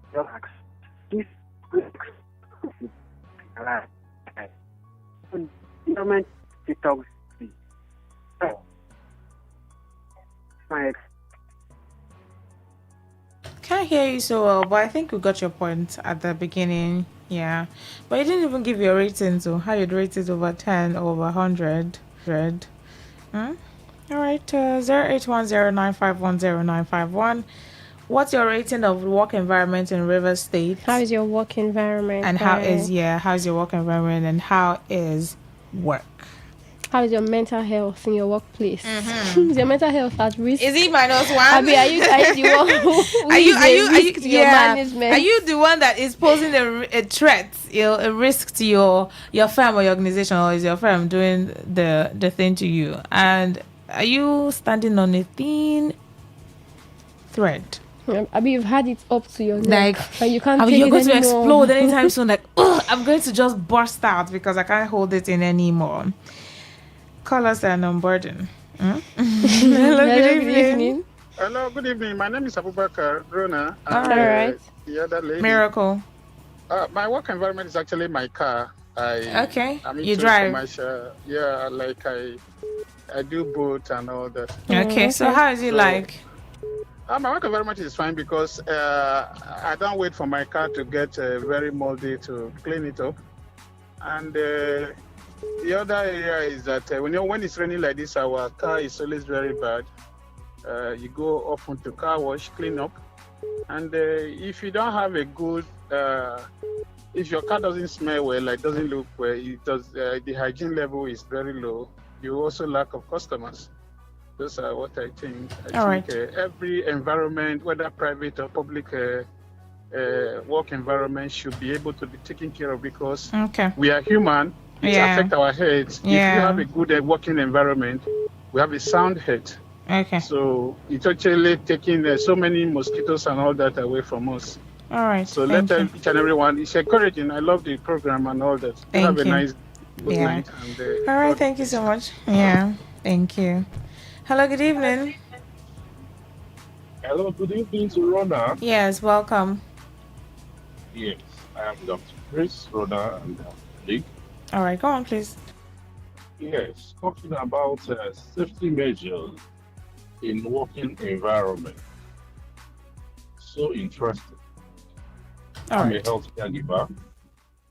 I work in a public place, also do in private places. Can you hear me?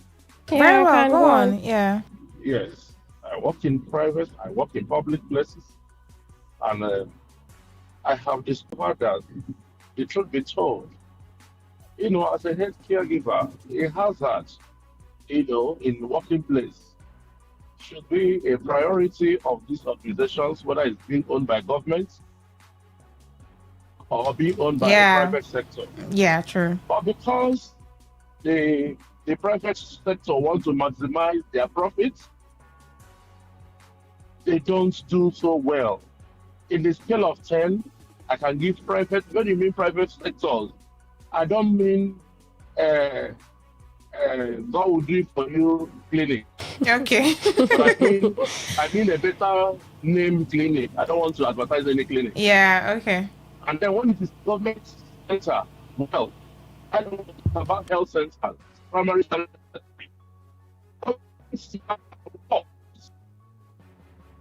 Talk about hazard allowance they give. It was 5,000, or recently they increased it to something low, something a little bit higher than that.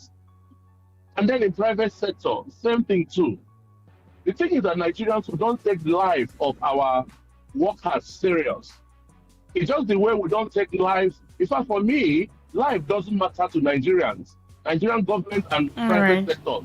Private sectors want to maximize their profits by not giving you the basic thing you need to take, cover your nose ring. All right, thank you. So much. Thank you. That was an extended one. 0810951091. How would you rate work environment here in the state? You can use your work as the example, right? Example. Yeah. And you can tell us how work is for you. 0810951091. That's the number to call to be a part of the conversation.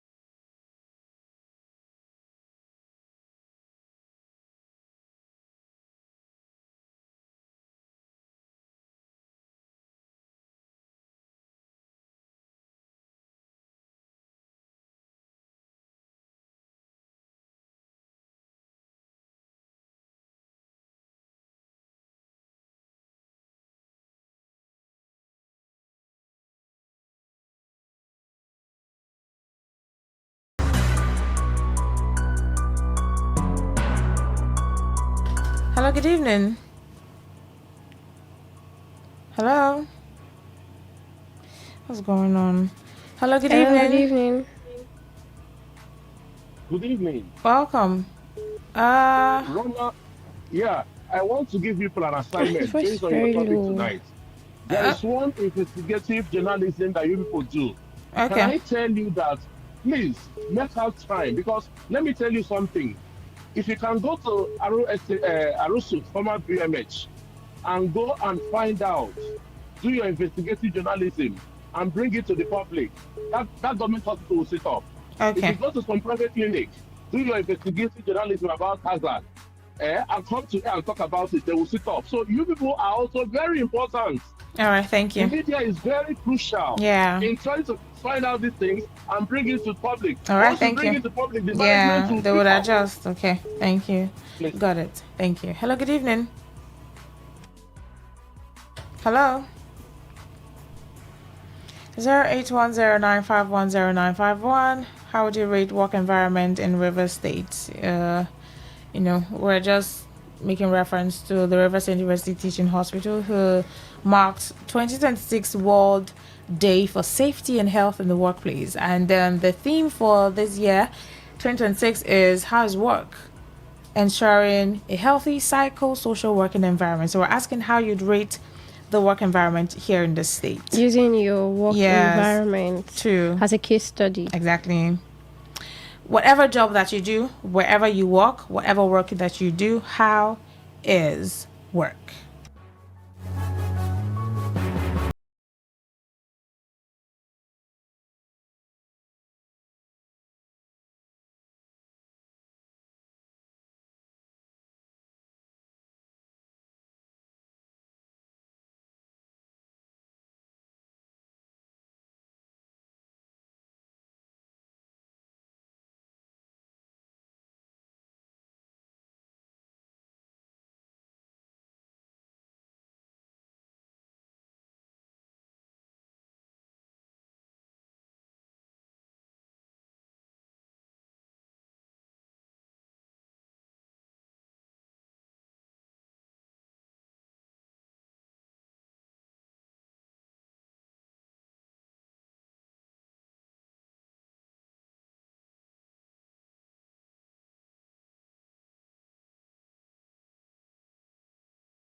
Rent up to 700. We land 700, but come to the council, you will not see people. Very few people you will see. Anytime they say, oh yeah, we have technology, or we have one exercise, you will see everywhere filled with people. And you ask, do we have all these kind of workers? This number of workers? So as you are talking of the employers, also talk of the employees. How many people are going to work? Yeah, true. Yeah, we also mentioned that we part. said that, yeah. Just to strike create a balance. True. We did. Yes. So, all right, thank you. Okay. All right, we have a message here. Okay. All right, good evening, Rona and Miracle. My work environment is my teaching profession, which is a school environment. This is my 15 years of teaching, 13 years in Port Harcourt, which is private, and 2 years in the West, which is government. In all, I would say I don't regret teaching in both because I have gathered experience to the extent that if I want to float my own, I won't have much problem. Though working in a private firm will always make you to sit up and take your work seriously than government firms. I will end by saying that if you do anyhow in a government firm, you may go free, but if you do anyhow in private, your salary will explain it better to you. I come in peace. Nkem from Port Harcourt. All right, thank you, Nkem. That's a good one. Yeah, that's a good one. One more call and then we'll wrap up. Okay, just one more call and then it's a wrap. 08109510951. How is work? How is work, please? Call us. Let's know. We're curious to know. Really want to know what it's like and how you'd rate the work environment on your in end. the What's state. it like? Exactly.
To the ultimate mix. Today's quest, today's connect, today's hustle, all on one station. Only on Today 95.1 FM, the voice of the people, where the streets speak and we amplify.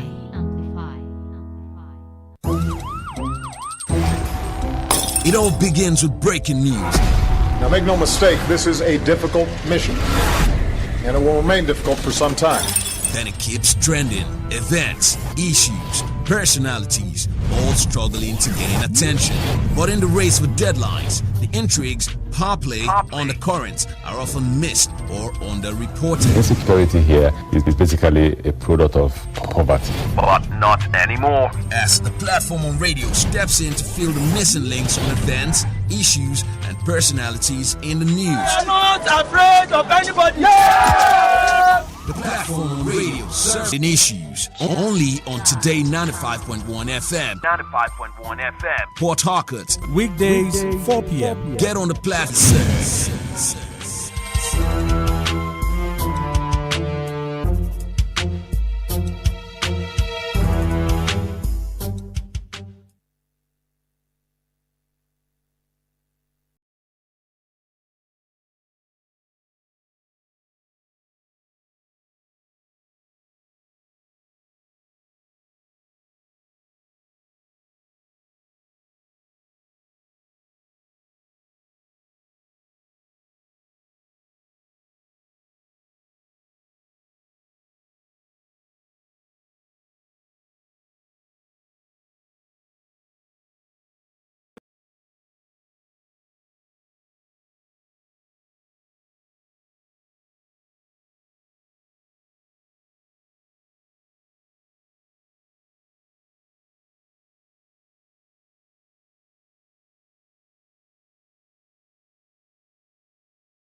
and the stuff we talked about. And the first one was so excited, like you could hear the happiness in his voice. Was in Rumuji. Yes. He said there's lights now. They have lights. That shows that your eyewitness reports, the reports that you give us on here on Eyewitness, is not a waste. I mean, the more you keep talking about it, the government here, they listen. The result may not be immediate. True. You may not get we complained about waste in this place and it's still there after a day.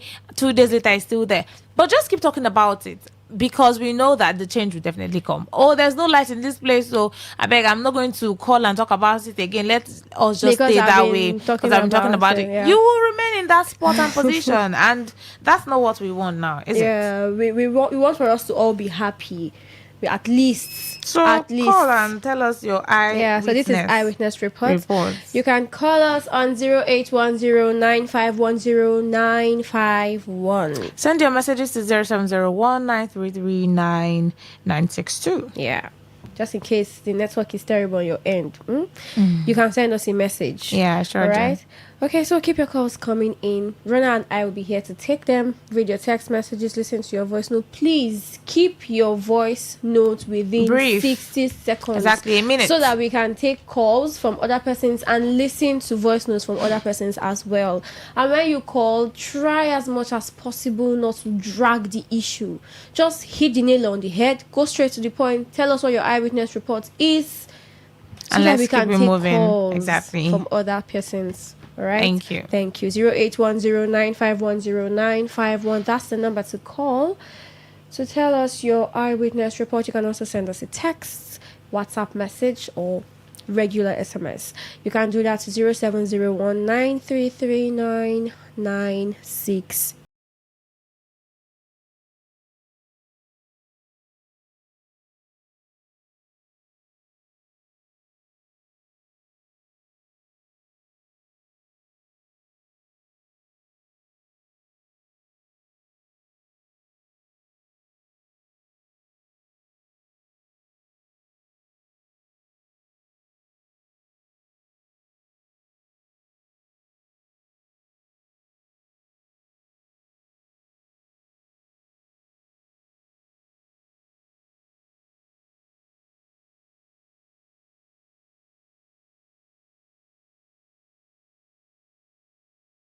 Hello, good evening.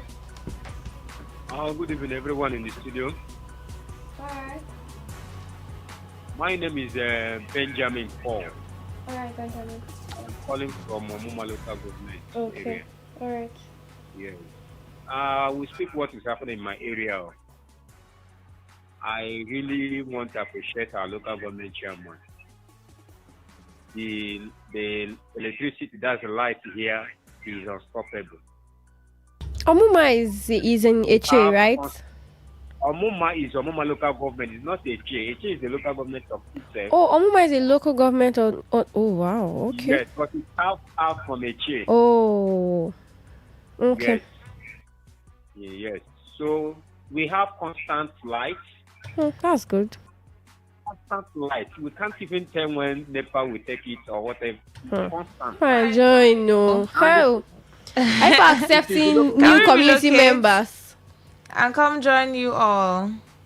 Is there? Are you accepting new community members so we can relocate? You are free. Okay. In fact, what I'm telling you, I appreciate the local government chairman. It's free, nobody pays, Yeah? They don't take NEPA bill? No, it's the local government that pays the bill. You don't say. Ha. It's local government that pays the bill. There's a place like this in River State. Hey. That is where Eche local government connected now. But most communities in Eche keep complaining of lights. And that's Eche now. I'm talking of Omuma yeah, local but government. you said they connected from you guys now. Yes, now this their local government just connected from Omuma local government. Then Eche, they are just working their own now. So and Eche is vast. Oh yeah, true. Yes. So Omuma everywhere, there's no village, there's no community that is not having light. Wow. Every community. That's but what nice, happens means that the local government chairman is the one that pays the bill. So I am very much happy. I appreciate him for that. Anybody All can come right. there. All right, Whether you're a thank stranger you. or you're not a stranger. Thank you. Okay. So that's my eye Thank with you. Another one, excuse me, No, We please. have to take more calls, no, though. no. You No already. problem. You should Yes. have just, Thank yeah. you. Thank you. I appreciate You can share that one tomorrow. Hello. Good evening. That call dropped. What? Hello. Good evening. Please try to redial this network. Please don't play with me this Don't evening. play it also. Miracle Try will just to- come for you people. I don't have the part. Good evening. Yeah, I'm calling from Mobile. I'm struggling to hear you because your line is. Please, we are so sorry. We can't hear you clearly. Also, for the sake of the listeners, so we can hear you very well. You can hear me, but I can't hear you at all. It's breaking. Please. Hello. Good evening, my sister in the radio house. Good evening. Good evening. Welcome. Thank you. I remember Chigozi from Udon Bakri Clan. Alright. My eyewitness is this concerning my local government, MO local government. We don't have light in MO local government. I don't know what is going on in MO local government. But I'm using this medium. When you say Dr. Chik Lloyd to give us light. To give us light in MO local government. Like when it comes to Bakri now, our children is suffering. To fetch water, go to school in the morning. Thank you, my sister. This is my Alright, thank you. Thank you. You always keep to time. You always go straight to the point, brief, and then still making your point known. That's good, yeah. Hello. Hello? Yeah, I can hear you now. It's very clear. Alright, okay. Praise God. Alright, I'm praise calling God. from Mubima. Oh, okay. So, yes, Mubima, we don't have light for over 7 years now. 7 years. 7 years. 7 years? Yeah, more than 7 years. So, we don't have light. The government, they are not even saying anything about it. Alright, praise God. Yeah. Okay, thank you. Wow. Steven and I, we don't know what to say. We are shocked. I was 7 years. 7 years. So if you gave birth at the time that there was no light, your child is 7 years old. 7 years 7 in years darkness. old. Oh my goodness. That's a lot. Jesus. How they even coping? Exactly. How have you people cope lived like for this? that period? You know the funny thing, you start to not get used to it. Like it's the norm, right? Yeah. It's almost sounding like those primitive era where there's no electricity. How do you even water? How do they get water? Yeah. How do they charge their phones? They probably have places where they use generators. So they're already used to alternative. Keep your calls coming in. 081095109151. That's the number to call. You can also send us a text message, WhatsApp message, or even a voice note. You can do that too.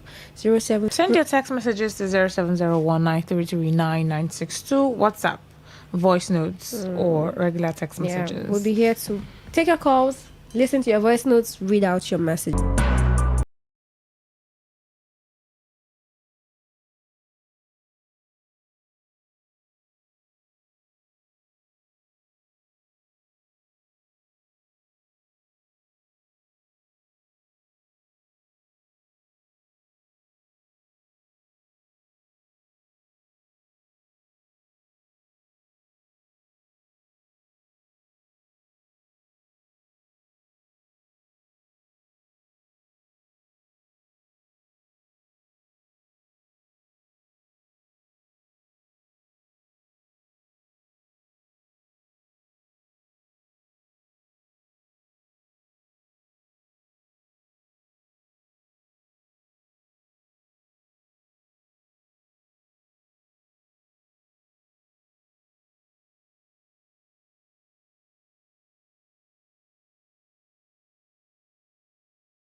Good evening.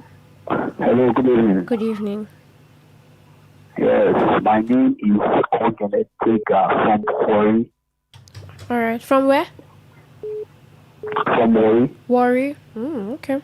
All right. Go on. Yeah, it's better now. Elon Musk, Elon Musk.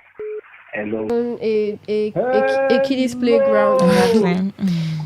Hello. I've been observing some agents of darkness within the Woji Estate Housing, operating in their own wicked and evil way. Now I don't know why every night this power hold. Elon Musk. Please, can you stop? We are not joking here. This is not a kiddies playground. Don't do that, please. 0810951091. We are here for serious business. Don't call. We are going to slaughter those who are. Thank you so much. Okay, all right. So we have a commercial, and we'll go on a very short break. When we are back, we'll keep taking your calls. Don't go anywhere. Stay with us. For the rhythm of many, the flair of one dancer, or the art of a troupe, one distinct voice, or the beauty. Live from the Garden City of Port Harcourt, Nigeria. This is Today 95.1 FM.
Hello, good evening. Good evening. Anywhere you can take that drug, that boy who take drug, then they stop this program. Put it on hold. We already handled that number. It's not going to call in again. Hello, good evening. Hello, yeah, good evening. Yes, my high report is that the taking my comes late. Before we have a primary school, but now the school is no longer existing. I think the roof has been roofed by unknown people. Where? Where's your location? Dekema local government. Oh, Dekema, okay. the quarters. Okay. No primary school, no secondary school. And we have chairman. The chairman, I don't think I don't know whether he doesn't know anything about. He doesn't care to know anything about the school, and he was trained by the school. The children around there, they don't attend school. No school, no nothing. The wounded headquarters. Wow. So the children don't go to school. I don't know why. The better you see, come down and see it by yourself. You will see that. The bush covered with grasses. I don't know. So I beg the state government should come in to see. It's a local government where our children are here suffering, going to other schools out of the local government. Is it fair? The chairman should come to of the people.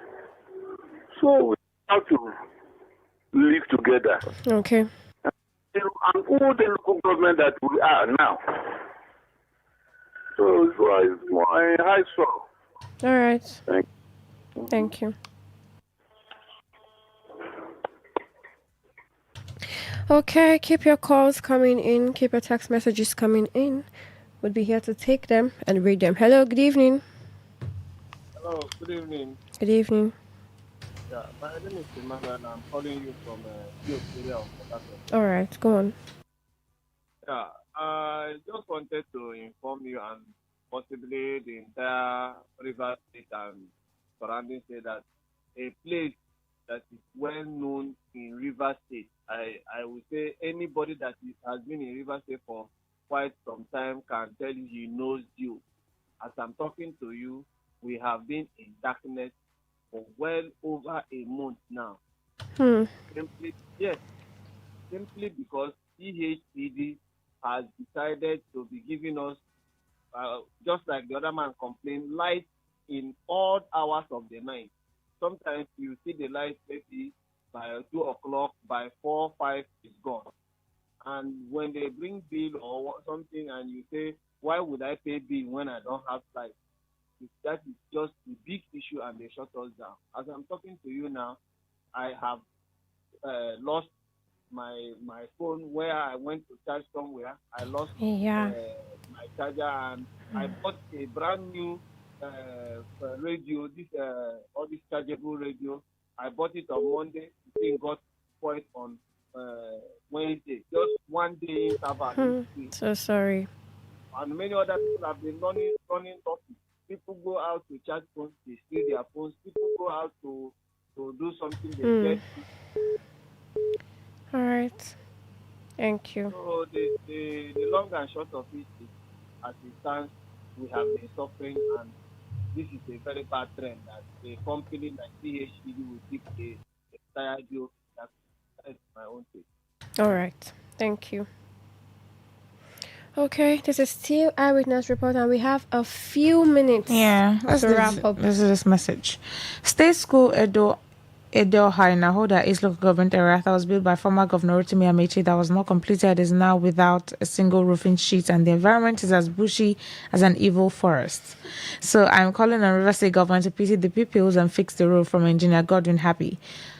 He also says that the problem in my school is lack of teachers. CSS in Huo in Nahoda East Local Government Area in Huo. From Kindness Happy to the FM baby. All right, thank you. Okay, 0810951091. Keep your calls coming. so that we don't have to end the show and you've not called in and you've not said anything. So that we don't end the show also and you're calling in when we are done with eyewitness reports. Okay, you have something to say it now. Here is the platform. This is the platform. 0810-9510-951. That's the number to call to tell us your eyewitness report. Hello, good evening.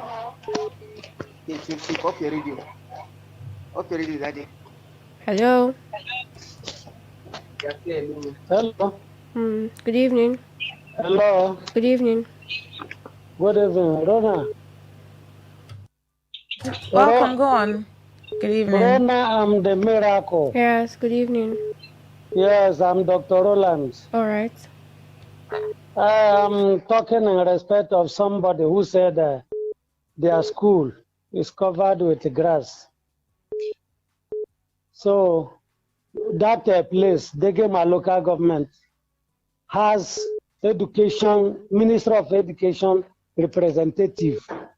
So why not direct the whole thing to the Director of Education in Degema local government area? Why disturbing the radio? How does he direct it if he doesn't do it through the radio? No, he should go to the office. All right, they have thank office you. at Degema. Thank you. Minister of Education, zonal office. Thank you. Degema.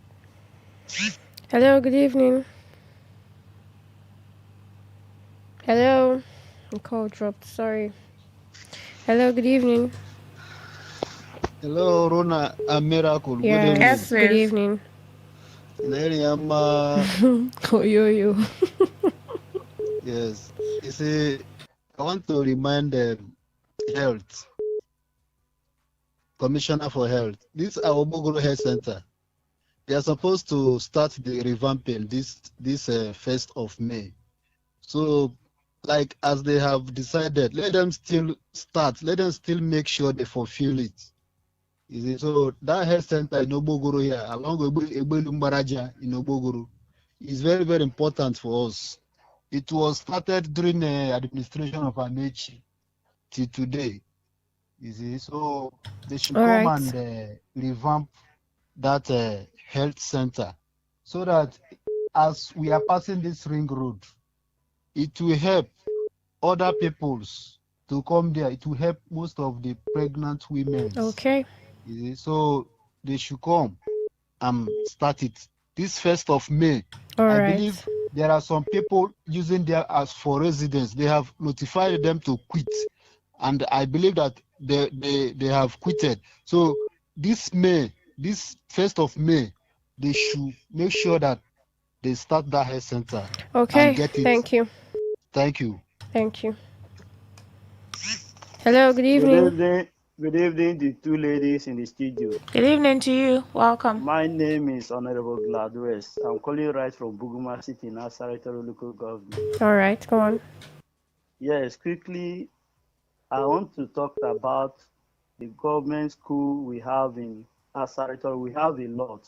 Then one of them that bothered me so much is that of the King College of Commerce. And do you know that these peoples, they are crossing river? You cross river down to the school before school activities take on. I'm telling you that there is nothing to write home about on that school. The roofs are not there.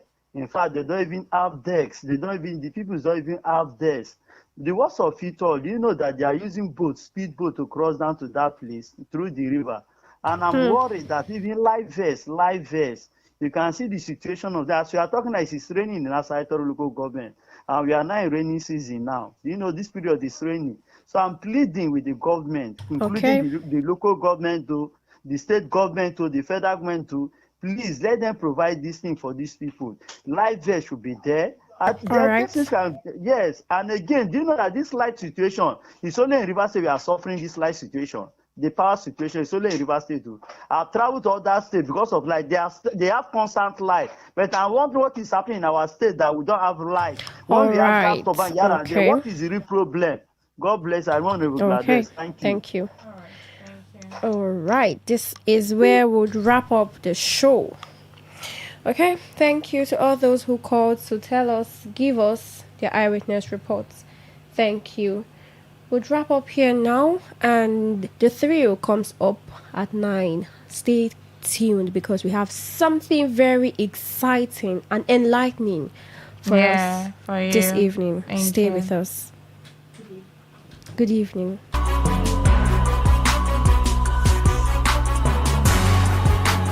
all right. All you need to know about this one is that 95.1 FM. Such a unique dial.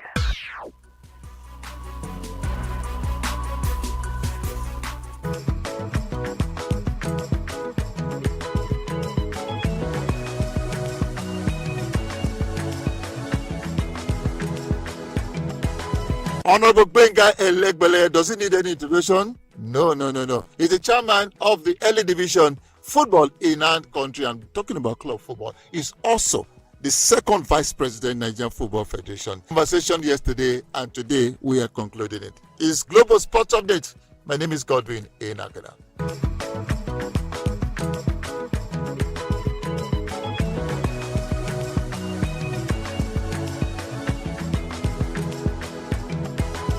Let's talk about situation. You talk about the situation. Is it control room now? Where is this control room? Situation room. What does it mean? Can you explain it, please? It's a live online chat room. Okay. All right. Okay. Every match commissioner is a member. All right.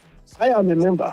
Principal officers of the MPFL, the Greenwich Chief Operation Officer, we are all members. Then the match commissioner, chairman of match commissioners committee, Abaganakali, is a member. Yeah. So some of the officials are members. So we monitor match commissioners is to report incidents in all the matches to us in that situation room. I think when they score a goal, it will write a goal just score by Jesse Nomasusu, it will report it. A yellow card, it will report it. Any incident, it will report it. That somebody is invading the football pitch, it will report it. None of this was reported in the situation room in the game between Caterpillars and Rivers United. No. The match could not reported that the match was being delayed because the referee said it was assaulted. Okay. All right? Yeah. That's what's reported. But he said he didn't witness when he was assaulted. Honorable Benga Elegbele, chairman of the Nigerian Premier League, beyond the match commissioner's report, beyond video evidence, is there any other way you find out the truth about situations like this? Now, let me tell you.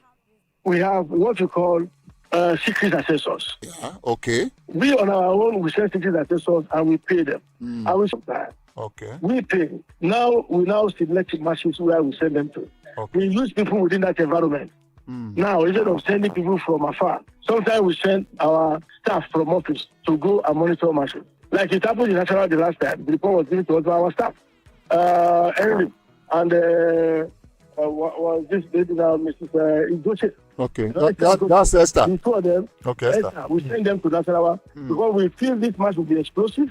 Okay. So all matches that feel will be explosive, we send them there. Then again, sometimes in Jos, because they are secret and so we have a retired commissioner of police that goes for any match in Jos. And he's doing it his own, free ex-gratia for us. But occasionally, when it comes to Abuja, we give him accommodation in the hotel. Okay. But he doesn't collect money from attending match. He lives in Jos.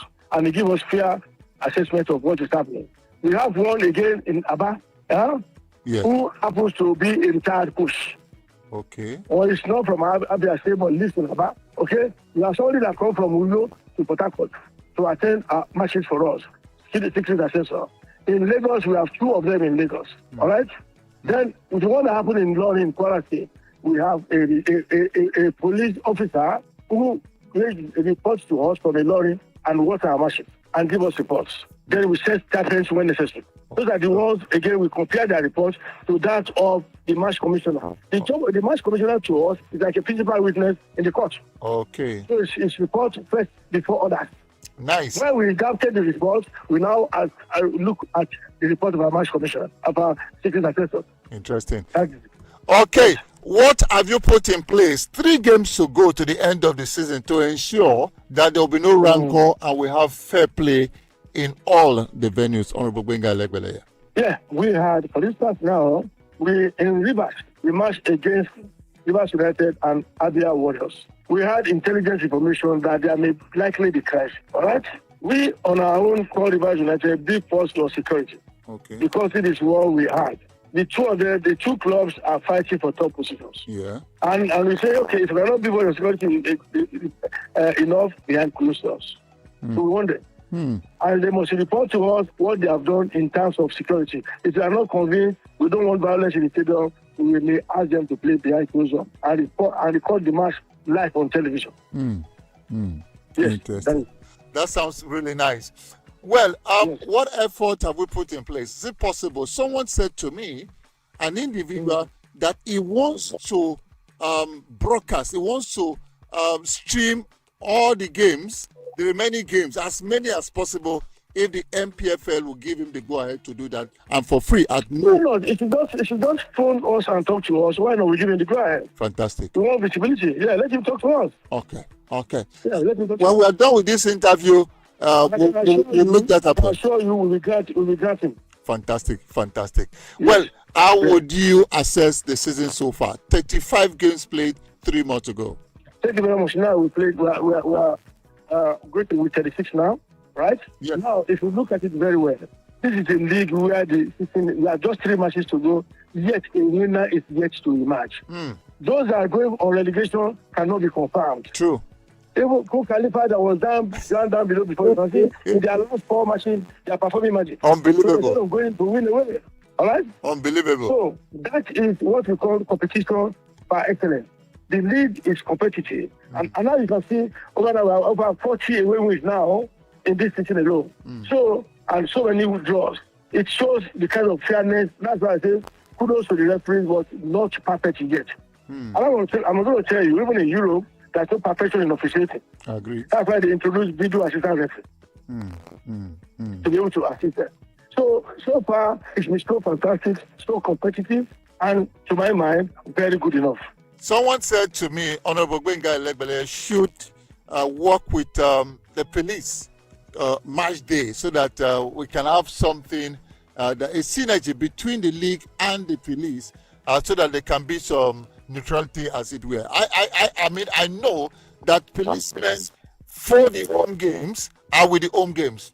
How can we deal with this so that they will be neutral? You see, let me tell you, policemen, the security in every stadium, the home FA is in charge, not even the club. The FA of the state is in charge of security for home matches, not the club itself. Yeah. And I will tell you, so far, I've not been able to see a situation where police were extremely partial. I must commend them. I've not been able to see. And again, this issue of 3-point deduction, all right, it brought sanity into the system. Yeah. Many teams does not want to go violence, knowing fully well that they will lose 3 points if they misbehave. All right? So now the issue of being afraid of violence during the matches, I would say no, it doesn't occur now. We're not afraid at all. The only one where we had intelligence reports is that of Port Harcourt. Okay. A match between Rivers United and Abia Warriors. And we wrote to Rivers United, and they should provide enough reason that they can secure the place for the match. And I will expect them to respond to us before 6 p.m. And failures to give us adequate reason because our intelligence report shows that the team is real. So therefore, we will make them to close behind closed doors, to play behind closed doors. Yes. Before I let you go, I know a lot of persons who will say, I cannot score myself. People should call me. Honorable Gbenga Elegbele. If it's like they say, force from a 3, and nobody is clapping, you go begin clap for yourself. Oh, course. I want you to clap for yourself. Yes, right. Thank you, brother. I'm doing that here. Thank you, bro. Wow, thank you so much. Yes, thank you so very much. Sporting Lagos, welcome back again to the Premier League. Glory to I'm God. So thank you so much, so Honorable Gbenga. Thank you so much. God bless you. You know I'm happy? No. Coming to watch your matches 3 occasions the time you are there, I saw semblance of European type of hospitality in Lagos, actually Stadium. You have a lounge created upstairs, where people go there, feel free, feel good, take snacks, drink, soft drink, water, all those things. Again, band, music, everything. That is what we call football, embodied fully in entertainment. Sporting Lagos represented that. So when they were relegated, I'm sorry, that's why I couldn't see such a similar thing. I'm coming back now, you introduce that again, or that clause will follow. So congratulations. Honorable Begalega, let me tell you for free, Sporting Lagos never stopped it. Even in the NNL, we kept doing it. I can tell you it's going to be much higher at this point. It's football day, is fans day. Come and have fun, come and enjoy good football, and stand a chance of winning something at tough time. So much, 100,000, 500,000. You saw it. You are my brother. I told my brother. I told Shola. I told Shola Akilade. Can do a lot of things. A young man, unbelievable performance by the young man. I can't believe it. Yeah. Thank you so much. I know. God bless you. Very good. Brother. See you at the top. Nice talking to you. Okay, bye-bye. Thank you. Bye-bye. The chairman of the Nigerian Premier Football League, Honorable Gbenga Elegbeleye, taking me back home. I'm privileged to be the chairman of Sporting Lagos. Yes, first and foremost a sport journalist, but again, there's so much to Godwin, more than just talking on the microphone. We'll be back tomorrow by the special grace of God. Keep following, keep supporting the Nigerian Premier Football League. If you don't, who would that? My name is Godwin A. Nakana. God bless Nigeria.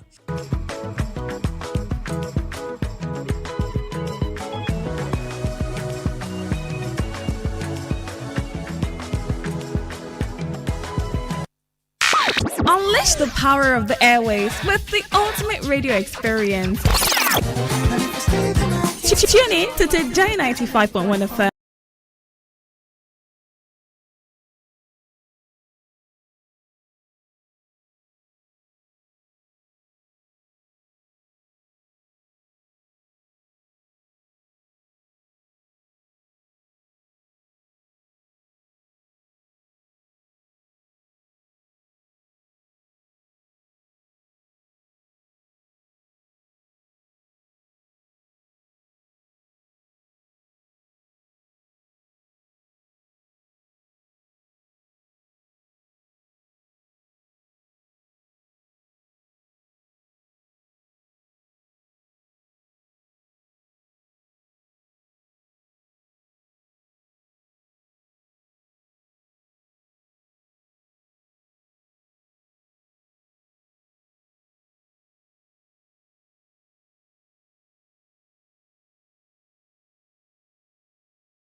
Road, fill your drive. Ignite the vibe. Stay locked. Today. Please listen. Commercial. Herbal Heritage International, the Kokoroko for herbal medicine wey dey produce strong correct medicine dem take dey support we country healthcare system. Countryman, correct gbekelistic ogbonge herbal medicine dem wey no dey come out for public anyhow like a big masquerade. Full ground as every Christmas sabi boundary. Sickness sef sabi medicine wey pass am. After all, monkey smart na because tree near tree inside forest. Heritage International go use the technology of computer testing machine to see and know before attacking that your health condition wey don become for your life with the correct treatment. Therefore, whether definition or without definition. Program Roots and Herbs. Roots and Herbs is a program that discusses health-related challenges and suggests possible ways out from the herbal medicine perspective. Roots and Herbs is put together and sponsored by Herbal Heritage International, also known as Baba Yoruba. Baba Yoruba is currently having a special promo package. This promo package will give you the opportunity to enjoy 50% discount on all their products and services. This offer runs while the stock lasts. And at the same time, it will give you the privilege of meeting Baba Yoruba himself at number 24 Ikwere Road, Mile 1 by Education Bus Stop, Port Harcourt.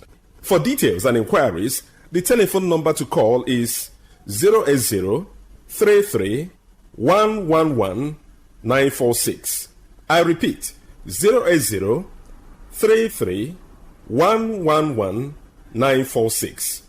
080 33 111 946. On today's edition of the program, our topic of discussion is STD and STI.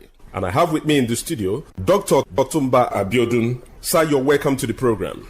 Thank you, Mr. Moderator. Sexually transmitted infections are challenges that get into the body system through sexual interaction. But the basic thing is that the causative organism is able to get into the body system and continue to divide, thereby having the privilege of affecting body cells to cause signs and symptoms. When sexually transmitted organisms get into the body system, they can be classified based on the causative organism. Some are caused by bacteria, some are caused by virus, some are caused by fungi and other parasites. But when they get into the body system, the manifestations that one is going to get do differ in some cases. For instance, in gonococcal infection, in a man, it may not take more than 3 days before the man will start experiencing burning sensation in the urinary tract or painful urination. And when it's getting to, let's say, 7 days, you can start noticing some discharge from the male organ. In women, it may not be like this because their genital is wider than that of men. So it can hide in their body system for quite a very long period of time. In some people, they can be seen as carriers. There are other organisms that can cause challenges that are different from just burning sensation or discharge from the genitals. When we talk about herpes simplex virus, people suffering from herpes simplex virus can experience blisters and ulcers in the private part that will be seen as wounds. Some can be very painful. Some can even have some discharge in form of blood, and you see that as regular wounds.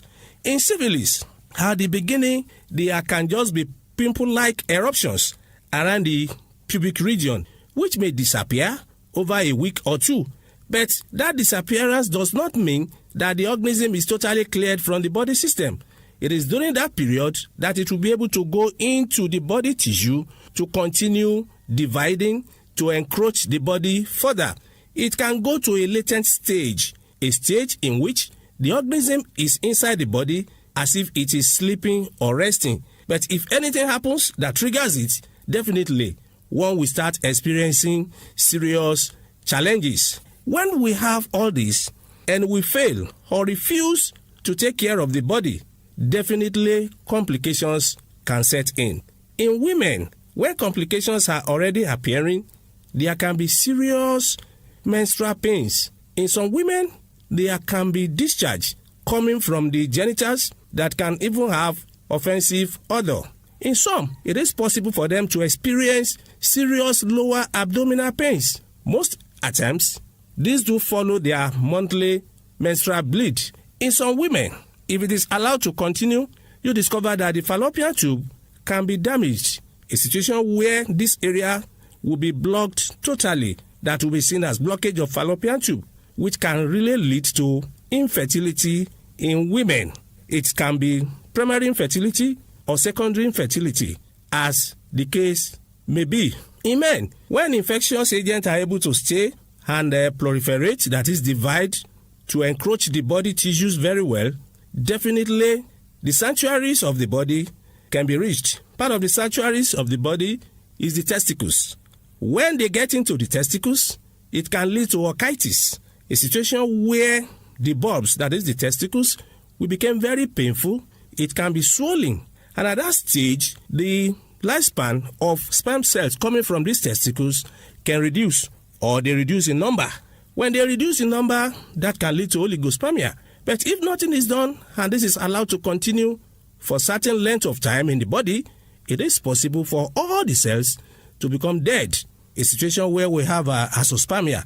In such situations, it will be impossible for such a man to impregnate his woman as a result of a sexually transmitted infection that has been poorly handled or that has been ignored. Part of the complications of sexually transmitted infections in men is a situation where a man is unable to stand like a man like he used to do before.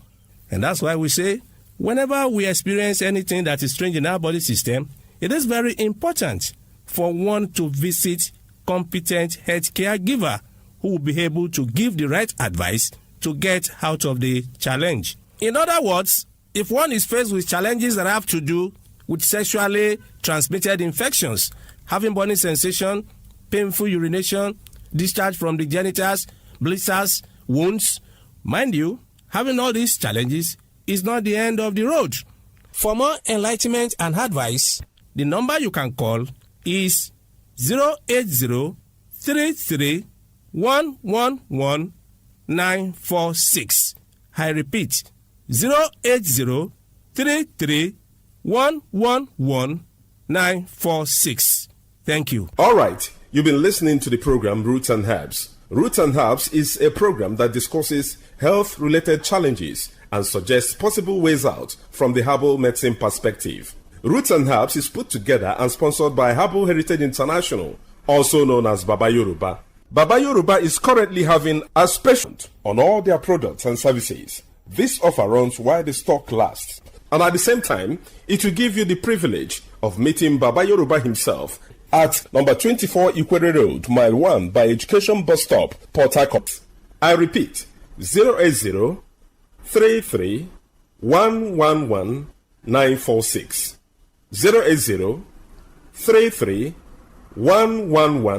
080-33-111-946. Let's take our sponsor's message.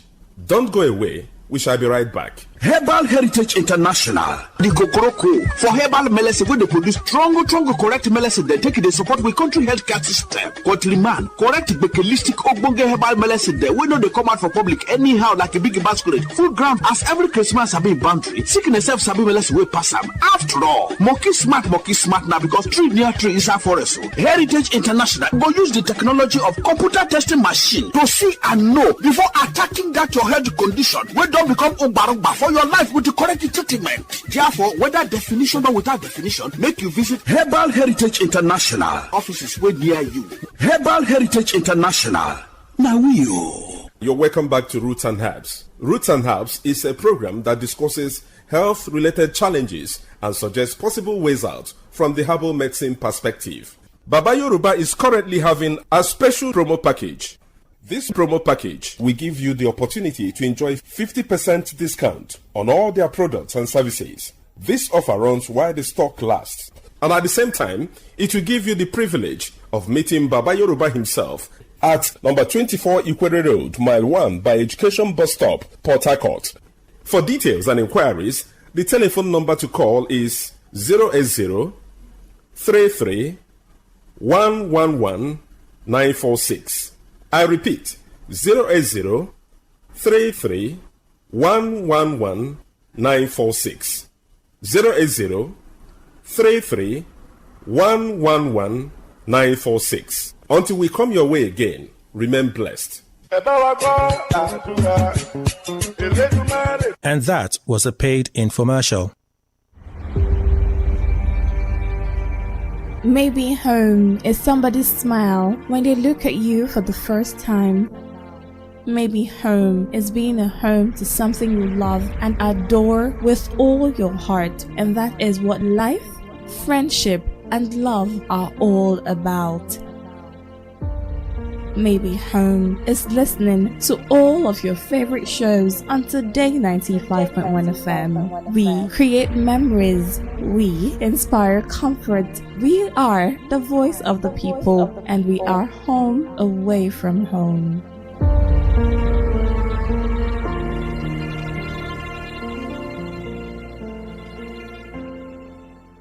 Get ready to feel the rhythm, the groove, and the true vibes of Africa. This is not just music. This is high life. From the legends to the latest, we're bringing you the best of palm wine grooves, jazzy horns, and soul-stirring melody.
when it comes to your flight bookings and traveling, via air.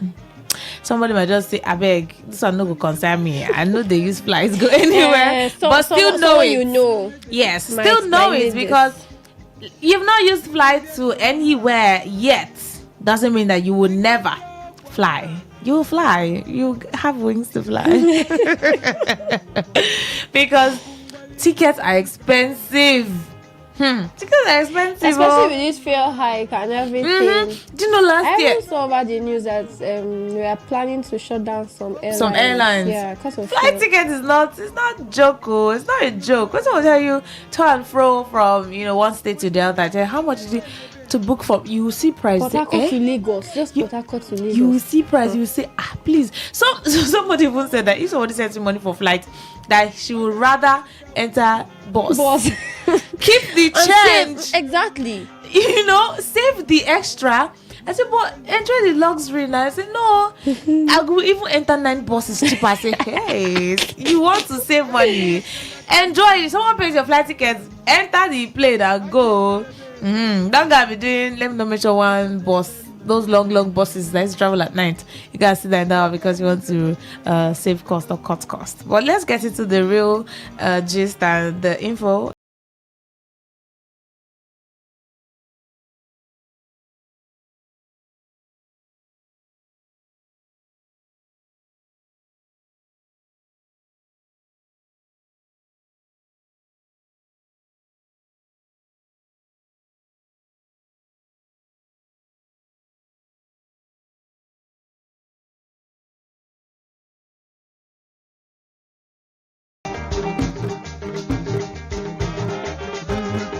FCCPC, right?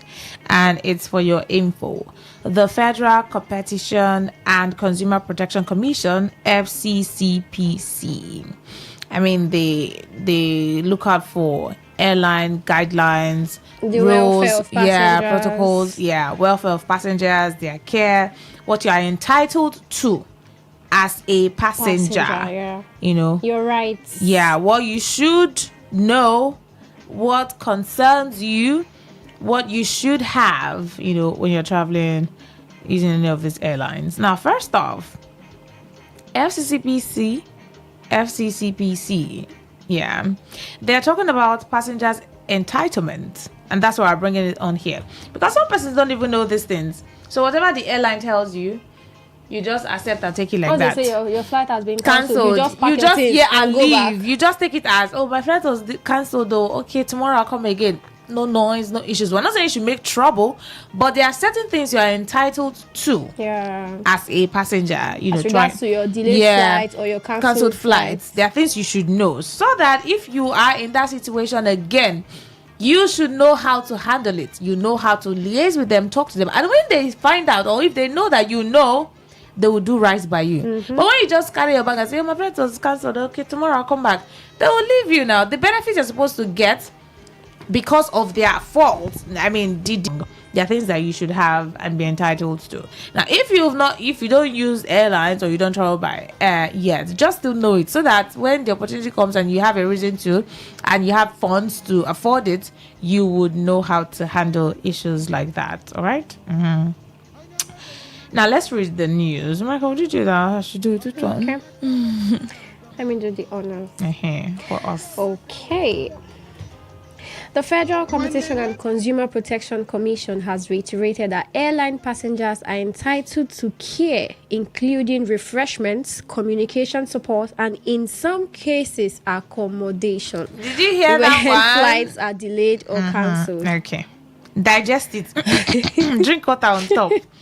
You are entitled to care, not just any care. Refreshment. They should pamper you. You are the VIP.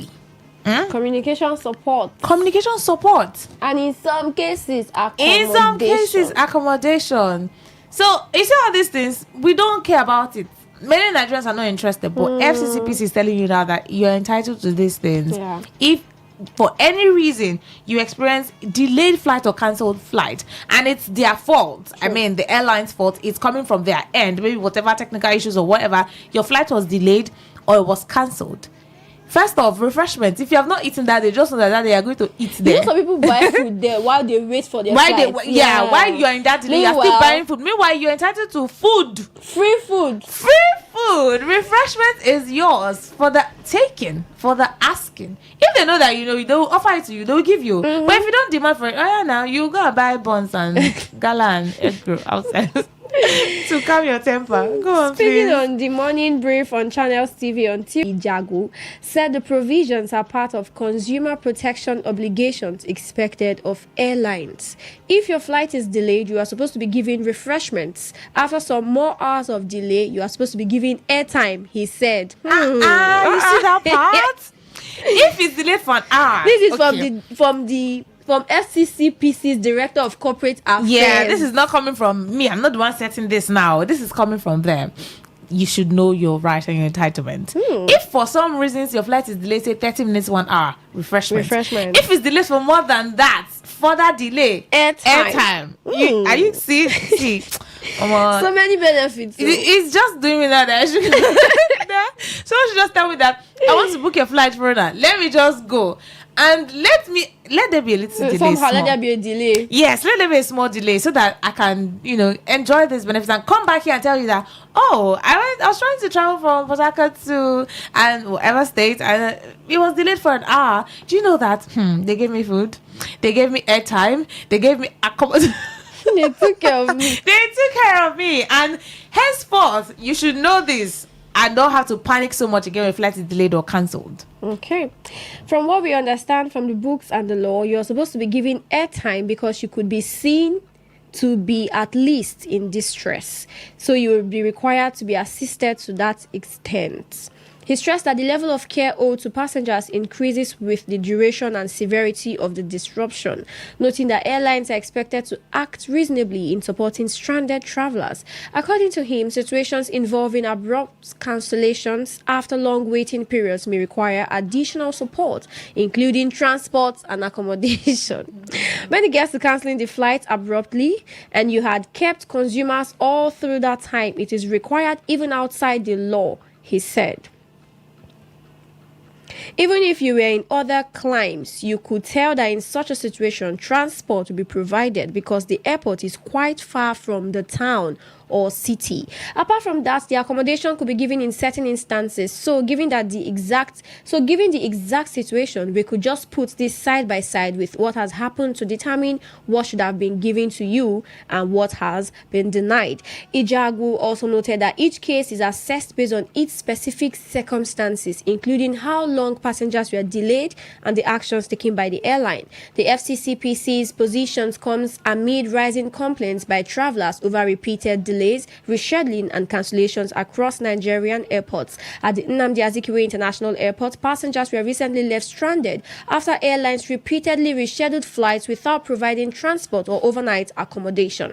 The situation has been linked to the rising cost and scarcity of Jet A1 aviation fuel, which has significantly affected airline operations. The airline operators of Nigeria had earlier warned of a possible shutdown, stating that the price of aviation fuel has surged from about 900 naira per litre to over 3,300 within weeks. So that's about it. Yeah, that's what we're bringing on here. Now, it does not mean that if you go to the airport now, let's have a balance. You go to the airport and your flight is delayed for 30 minutes. You say, where's the accommodation? Where's the food? Where's the airtime? Where's the transport? No, let's be reasonable here. But on serious cases where your flight is delayed because of the jet fuel, they said, has increased, and so maybe they're not able to run at the hour they said they would, you should be compensated at least either airtime or refreshments. Worst case scenarios where you can't go back, accommodation should be provided where you spend the night and come back or probably around there so that your flight can be, you can still travel the next day. And transportation too, if the delay is so much so that they can no longer fly that day and it's cancelled. Your house, most towns and cities are quite far from the airport. Airports are usually far away from towns and cities. Okay, just like this now, the airport here. Imagine someone stays at maybe in Woji or stays at all the way from there here to travel, and your flight is delayed for hours or cancelled. Going back, imagine if it's on you. Night. Exactly. So you have to go. Inconvenience. So it's important that you know. So if you get to the airport and you experience any of this, and you tell them, oh, now the FCCPC says that for this delay, I mean, I've been here for 2 hours. Yeah. What's going to happen? I can't go back on my own, or I can't go back anywhere where I'm staying is far.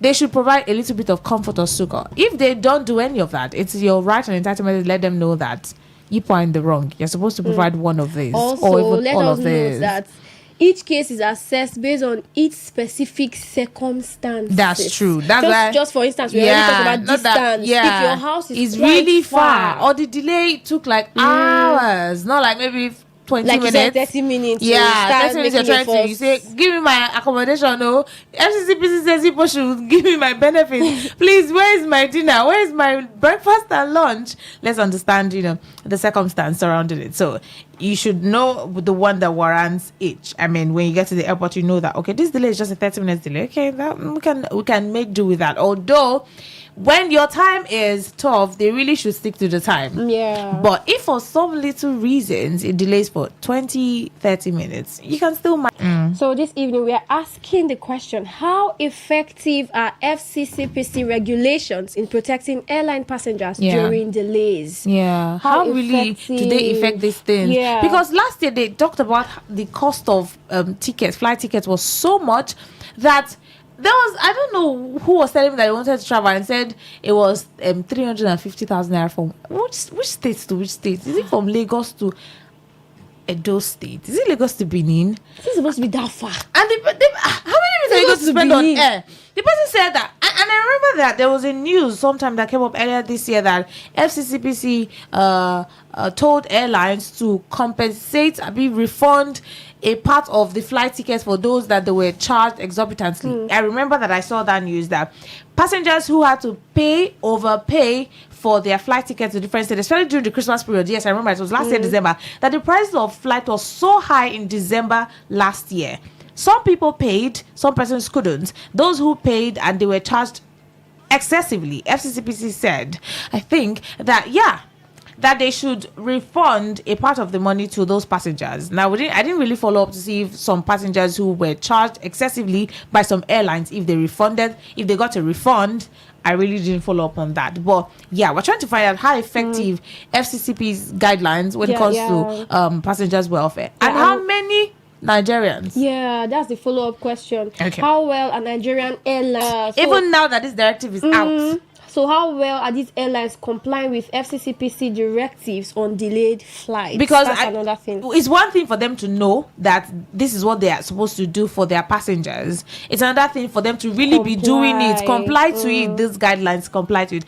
And would also not mind if you have maybe any flight experience that you'd want to share. Yeah. Maybe any of these airlines. Have you been treated nice before for delayed flights? True. You may not necessarily, mention the airline, but you can still share an experience without mentioning if you want to, if you do not want to. How well were their customer service, communication, hospitality, and all of that. If you have a personal experience or someone's experience you could share, we'll open the phone lines in 5 minutes. So we'll go on a song break, 5-minute song break. After the High Life song, we'll be back to have you join in on the conversation. Now, this airline flight thing, I don't know why. I just feel like someone will just say, I better go. I know the enter flights go anywhere. Or my boss is my boss. But if you have had a personal experience, please share. Even if you don't have a personal experience, you can still contribute to how well do you think airlines follow the guidelines that they should follow when it comes to passengers' care, entitlement, benefits, and treatment. And so how well do you think this regulation is effective? Yeah. How effective is this regulation too? So you could also put your contribution in that regard if you do not have a personal experience, just so you contribute and want to know your opinion on the matter. Please stay with us.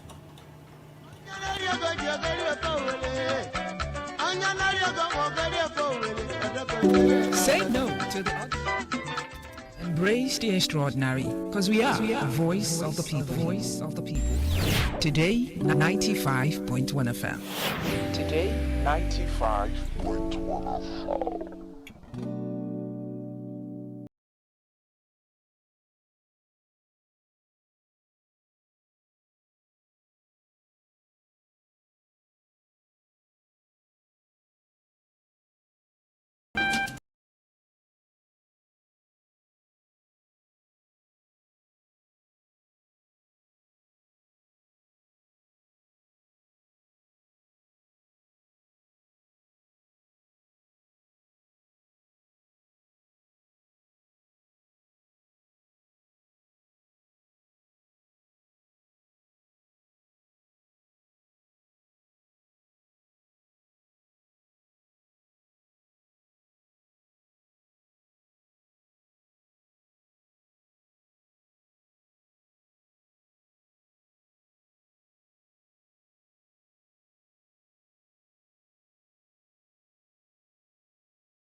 RCP at the airport. Yeah. Yes. They are the ones to educate the consumers, the customers of airlines on what to do. Because most Nigerians doesn't have the knowledge of all these rights. Yeah. True. They just accept whatever is given to them. Yes. And again, our attitude, the Nigerian public, we are always in a hurry. We don't care. Once we see that we have it, we can provide our 3 square meals, nothing else. Yeah. We can board their airport and do whatever the rights attached to what they are doing or relating to their traveling arrangements. They don't care again. So it is ICPC supposed to make it as a burden on them to tell the passengers their rights at the airport. Thank you. That is my contribution. All right. I am still calling from my Jeep area. Okay, thank you so much. I appreciate it. Hello, good evening.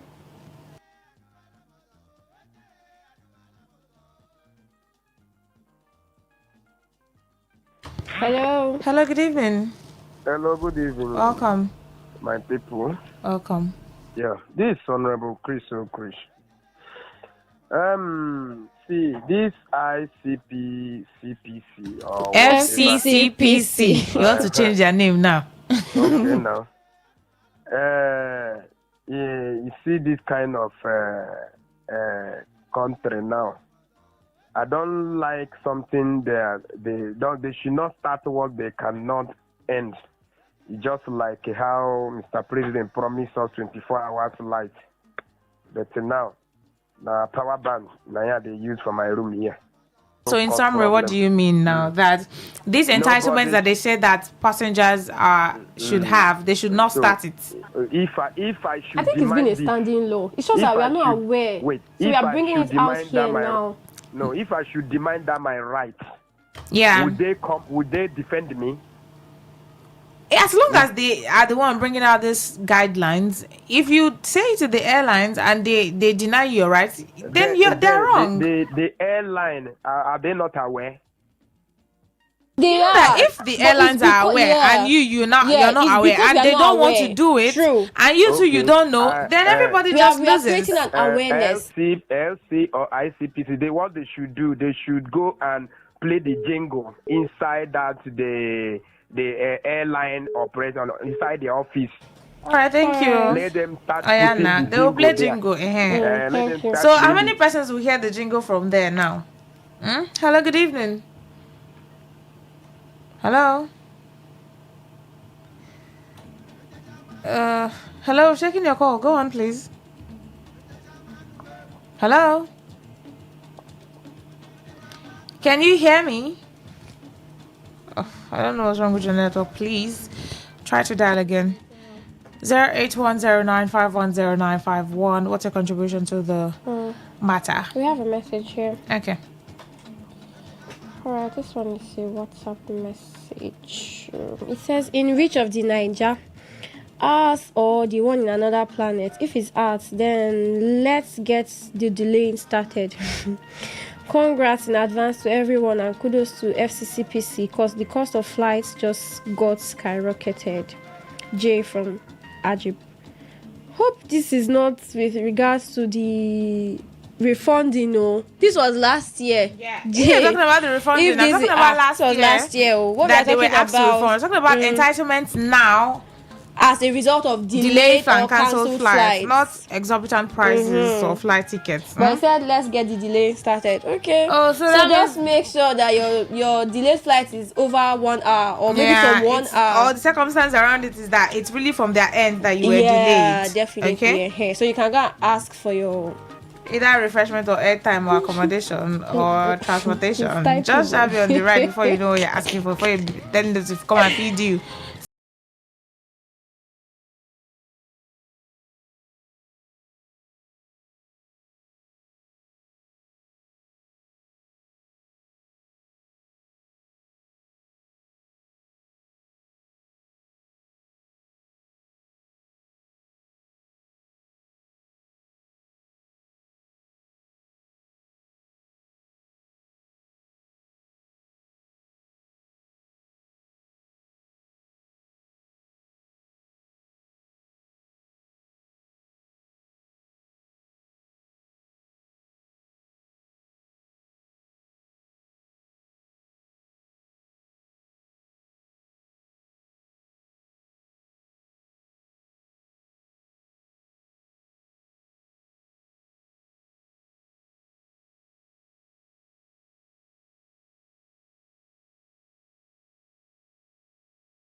these things, so you know how to relate and liaise with them. Today's show is just to educate. Exactly, to it's inform. just for your learning, for your information. So know it and know peace, okay? And as for the person who said that they will increase flight ticket now so that they can meet up these benefits. They don't need to increase flight ticket to meet up. Your flight ticket already covers for it. So it's part of the reason why.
95.1 FM. Whether it's happening in Port Harcourt, South South, Nigeria, or around the world, we've got you covered. On air, online, delivering balanced news and unbiased analysis. Today, 95.1 FM. This is Today, 95.1 FM, Port Harcourt. News.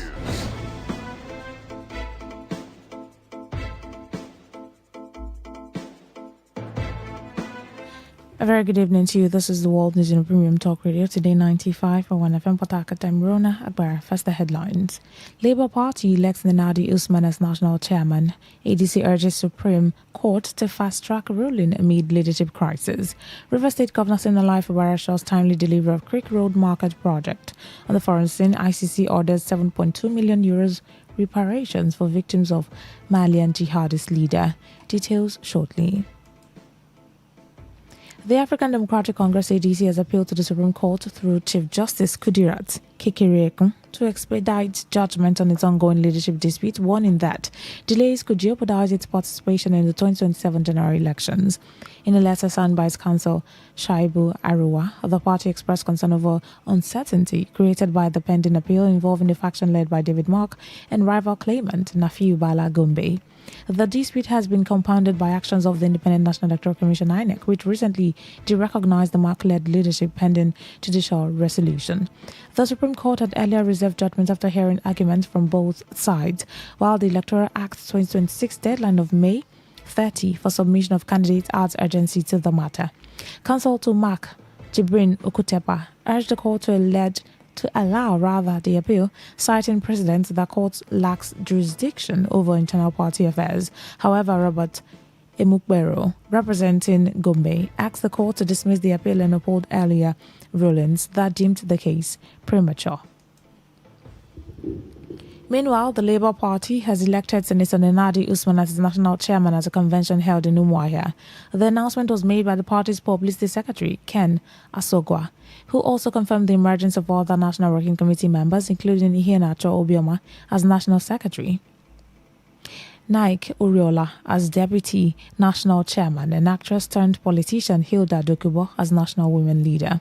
Usman, a former minister and senator, had earlier led the party's caretaker committee and was recognized by the Independent National Electoral Commission (INEC) following a federal high court ruling, later upheld by the Court of Appeal.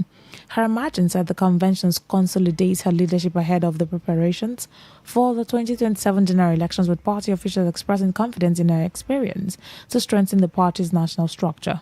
In her acceptance speech, Usman thanked party members for their support and pledged to promote unity and reposition the party for electoral success. The Senior Staff Association of Nigeria Universities, University of Port Harcourt chapter, has declared its readiness to join a planned nationwide strike expected to commence May 1, 2026. Speaking after a Congress meeting at the University of Port Harcourt chapter, chairman Izebraba Michael said members were fully prepared for an indefinite industrial action, citing the federal government's failure to honor the 2009 agreement reached with university workers.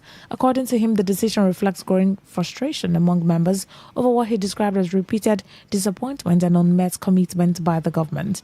The union warned that the impending strike would be total, signaling a potential disruption across public universities if outstanding issues are not urgently addressed. The Congress unanimously voted to be part of the strike which our nation has directed. A few weeks ago, we issued an ultimatum to the federal government, prompting them to call back our people and continue the process of renegotiating the 2009 agreement. We gave them up till 30th of April. Should they fail to conclude the discussion with them and then sign the agreement, that we will embark on an indefinite, total and comprehensive strike.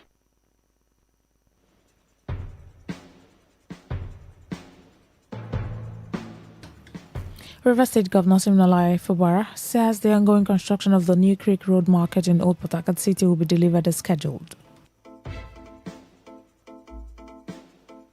The governor gave the assurance during an inspection visit to the project site, expressing satisfaction with the pace and quality of work done to organize commercial activities within the area and improve urban development.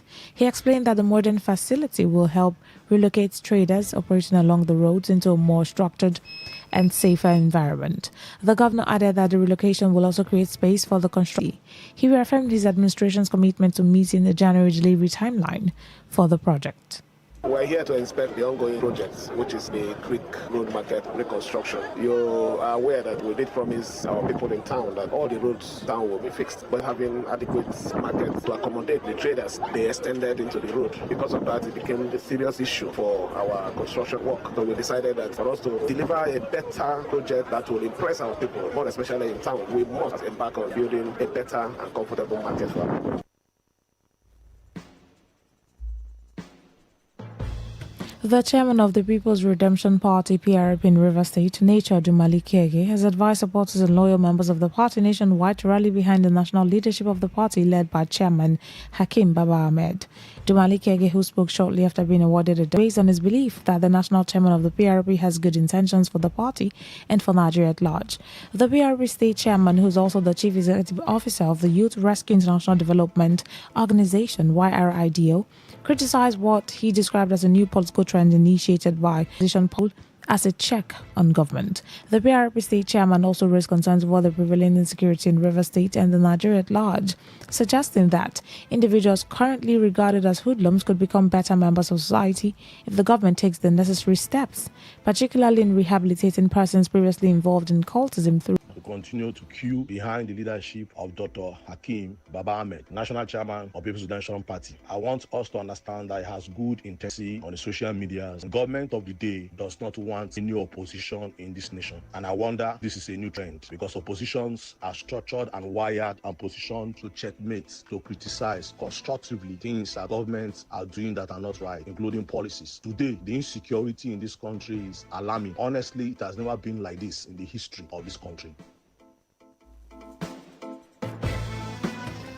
Dumali Kege further stated that the era of intimidation in Rivers State and Nigeria is over, adding that the doors against hegemony have been firmly closed. He also called on the Church of God to remain united in confronting what he described as the evil prevailing in the land. Residents of Bilia community in Dengawa local government area of Rivers State have continued to decry the worsening effect of oil and gas pollution affecting their environment and livelihoods. The chairman of Bilia Kingdom Council of Traditional Rulers, Chief Bennett Ukbokiye Dokubo, in a media briefing in collaboration with Social Action in Port Harcourt, said the community is facing a dangerous and escalating environmental and public health emergency caused by a widespread subterranean gas eruption. Chief Ukbokiye Dokubo, who spoke alongside the Secretary of Bilia Council of Chiefs, Lucky Man Egila, acknowledged the 100 million naira donation by the state government is commendable, stressing, however, that the scale of the crisis far exceeds the support provided, and called for urgent intervention, including the provision of safe drinking water and an independent, transparent environmental and gas risk assessment.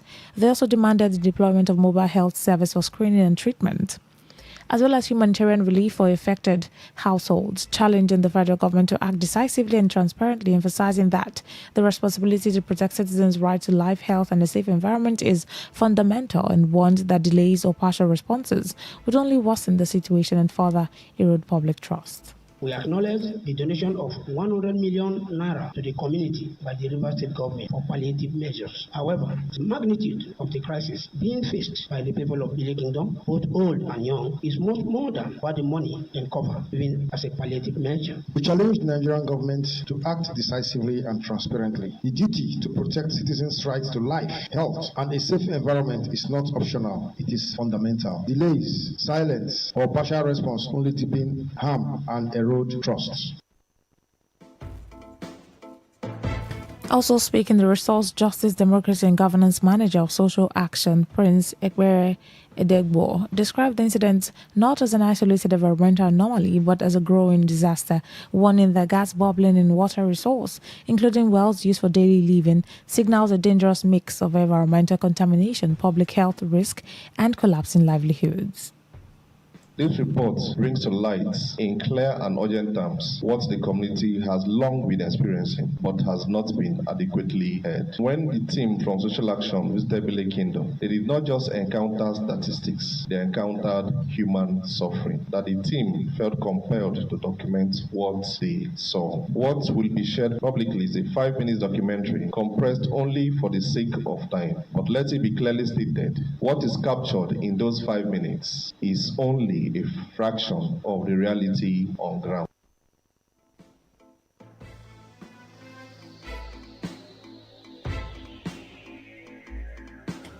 On their part, the president of Bile Youth Council, Omuso Miebaka, who spoke alongside the head of Operation Social Action, Peter Mazi, cautioned that failure by authorities to act swiftly could lead to further escalation of the gas eruption. This moment is critical. Failure to act swiftly and effectively risk escalation into widespread health crisis, severe water insecurity, fire and explosion hazards due to gas accumulation, long-term ecological devastation. We want to stand in solidarity with the people of Bile Kingdom, not only in highlighting their suffering, but also amplifying their demands for justice, protection, and dignity. We stand with their rights to clean water. Today FM's Uchendu reports that the eruption began in November 2025 and has since intensified, with clean water sources in the community reportedly turned black and gas still visibly bubbling in rivers. Out of 3 multinationals operating in the community, none has accepted responsibility for the incident. You're listening to the World News on Today 95.1 FM, Voice of the People. After the break, more news, foreign and sports stories. Please stay with us. Every day, every hour, when the big stories break, depend on our 24-hour news team to bring you the latest. Today 95.1 FM. Thanks for staying with us now. The rest of our stories. As the world marks World Immunization Week 2026, health authorities are stepping up efforts to improve vaccine coverage to protect children from preventable diseases. The week-long campaign, observed from April 24 to April 30, is aimed at raising awareness on the importance of immunization and ensuring that no child is left behind. Speaking in an interview today, FM's Odinakachi Celestine, the River State Immunization Officer, Dr. Joseph Urang, said the chief state government is already taking proactive steps to strengthen routine immunization rather than waiting for special campaigns.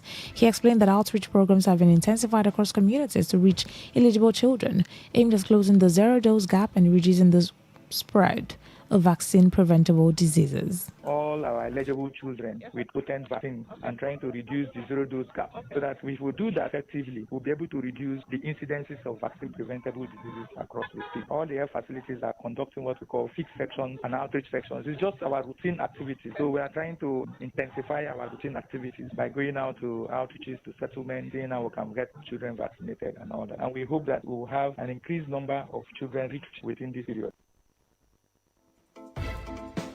Speaking further on vaccine distribution, Dr. Rang, who acknowledged the existence of logistics challenges, go beyond the immunization week and are part of broader healthcare delivery issues. He explained that the state currently operates a push system of vaccine distribution through local government channels, but revealed that plans are on the way to upgrade to a push-plus system to allow direct delivery from the state to health facilities, improving efficiency and ensuring vaccines get to every community. The quality of care we provide to the mental, emotional, and psychological well-being of those who provide such care. Here, we operate in an environment that demands resilience, which include call duty, timing, shift duty, critical decisions. These are realities of our profession. It must never become normal to burnout, to emotional exhaustion, or a culture where people are not valued. A healthy psychosocial environment is not a luxury, it is a necessity.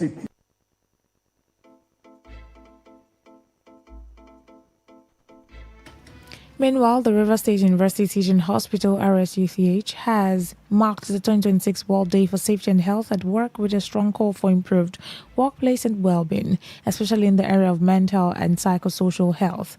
The event held at the hospital IGU Conference Hall with the theme, How's Work? Let's ensure a healthy psychosocial working environment, brought together health professionals, safety experts, and key stakeholders to deliberate on practical strategies for creating safer and healthier work environments across the health sector. Speaking at the program, the Chief Medical Director, Professor Chizundu Aliko described the commemoration as both a moment of reflection and a call to action, stressing that the strength of any health system is rooted in the well-being of its workforce. Today's theme could not be more timely. Beyond the routines, beyond the targets, beyond the long hours, how are the people who make the system function? In healthcare delivery, we often focus on the well-being of our patients. We often focus on clinical outcomes, service delivery. As excellent, as important as all of those are, there is a fundamental truth we must pay attention. A system cannot be truly healthy if its workers are sick.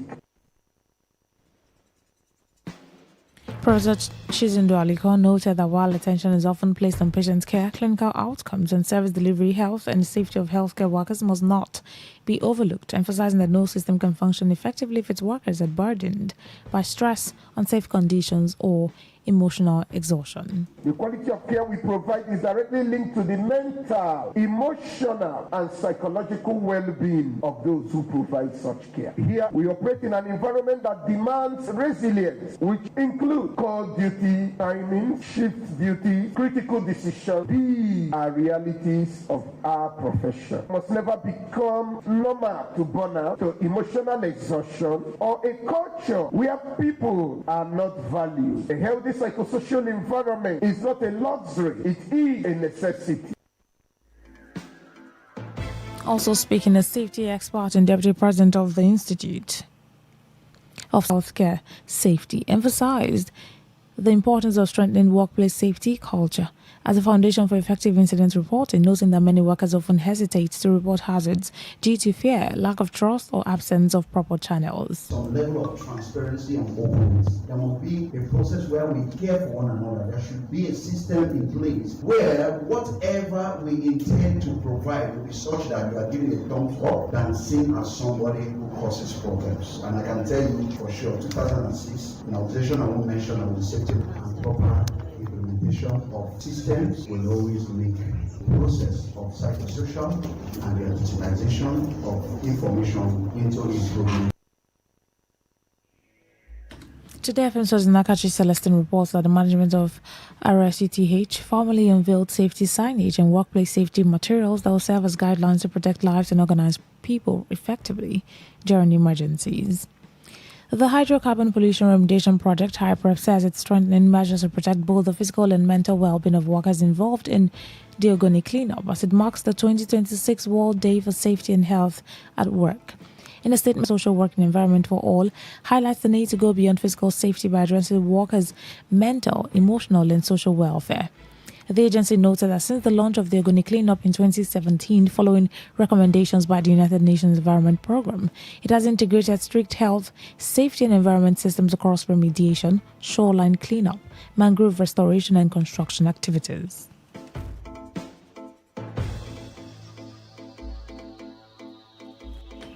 HYPREP also revealed it has surpassed 9 million hours without recording a fatality, describing the milestone as a reflection of strict safety compliance, continuous monitoring, and collective responsibility among workers and stakeholders. Despite the achievement, the agency acknowledged growing global concerns about psychosocial risk at work, citing data that showed hundreds of thousands of deaths annually linked to stress, poor work conditions, and job-related pressures. HYPREP explained that in response, it has introduced measures to improve workers' welfare, including psychosocial risk assessment, awareness programs, open communication systems, and support structures for both staff and community workers operating in difficult environments. The project coordinator reiterated that the Ogoni cleanup remains a people-focused initiative, urging all stakeholders to prioritize safety and mental well-being, while working together to secure a healthier environment and sustainable future for affected communities. The leadership and members of the Ezenwola in Council, Umueze Community Development Committee, CDC, Ogbele Council of Chiefs, and the entire people of Ogbele Community in Ahoda East Local Government Area of Rivers State have congratulated their illustrious son, High Chief Salvation Ezegwogwo, Ukaume I of the Ekpeye ethnic nation, on his chieftaincy conferment. High Chief Salvation Ezegwogwo was crowned as the Igu Ekpeye I by Eze Ekpeye Lugbo III, Akalaka the 12th, His Imperial Majesty Ambassador Kelvin Ngozi Anugo. A statement jointly signed by High Chief Prince Chiwetu Ezegwogwo, Nyewele Community, and the paramount ruler, the acting Ezeuweula Ugbele, Chief Nathan Amuso, and the CDC chairman of Ugbele community, Chief Calvin Ebenezer, expressed delight at being associated with the well-deserved honor, noting that the title reflects his personality as a philanthropist by excellence.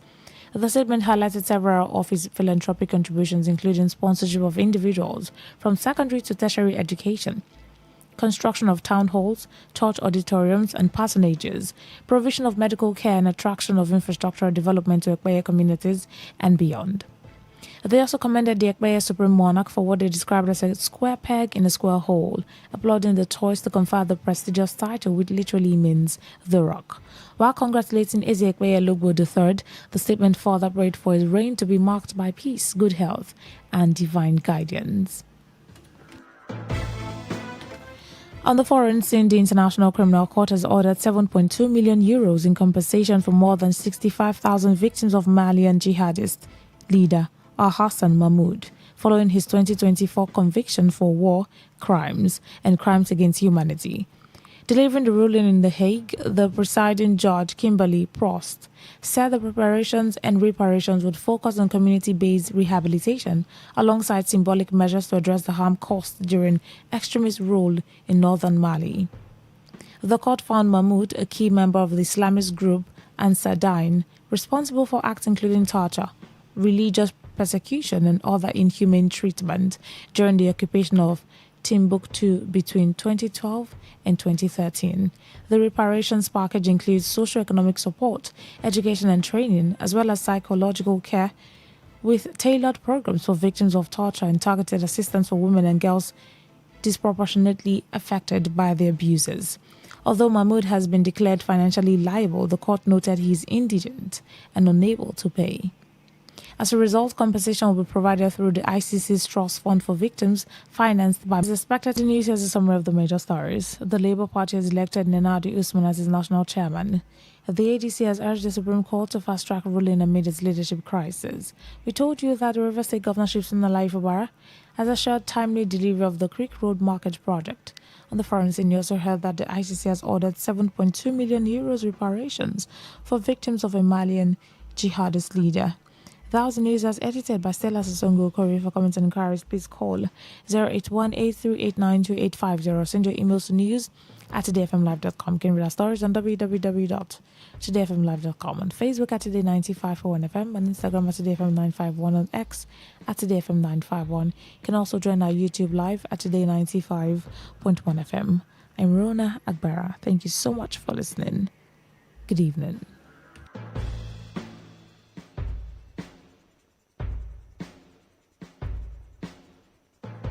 Today's news, today's entertainment, today's sports, today's issues. Today on Today 95.1 FM, Port Harcourt.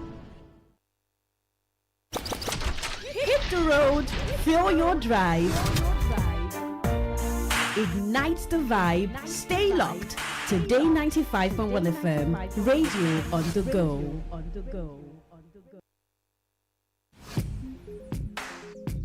Looking to grow your business? Ready to elevate your brand and reach the right audience? This is your moment to take your brand to the next level with Today 95.1 FM. Your trusted voice, reaching thousands of listeners every single day. From startups to established brands, we create powerful advertising solutions that boost your visibility and drive real growth. Our affordable advertising packages are designed to give your business maximum visibility and real results. Don't just advertise where people are listening. Call us today on 0818-389-2850 or visit our station to book your slot now at Today FM Drive off East West Road, Obiapo. Today FM 95.1. Your voice, your market, your success.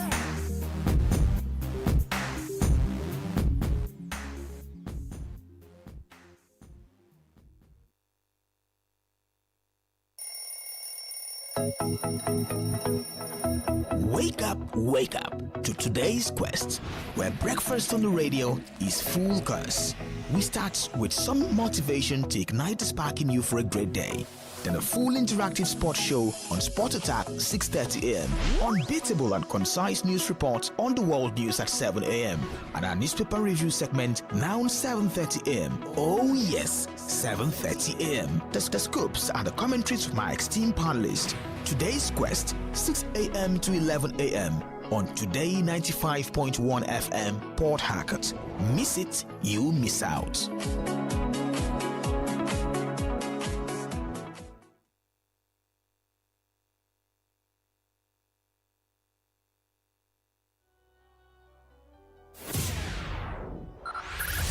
Five, four, three, two, one.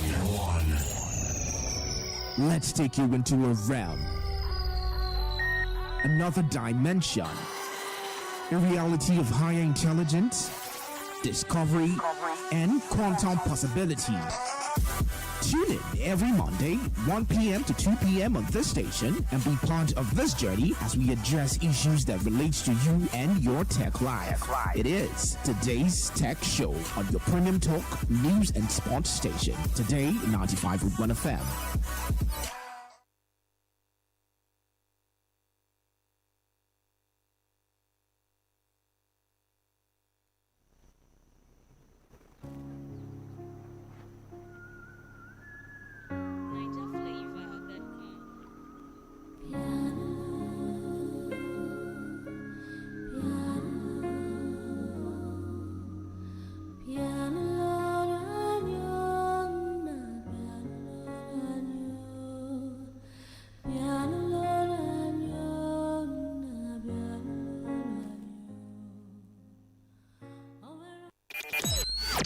Talk radio. I listen to a lot of talk radio. 95.1 FM.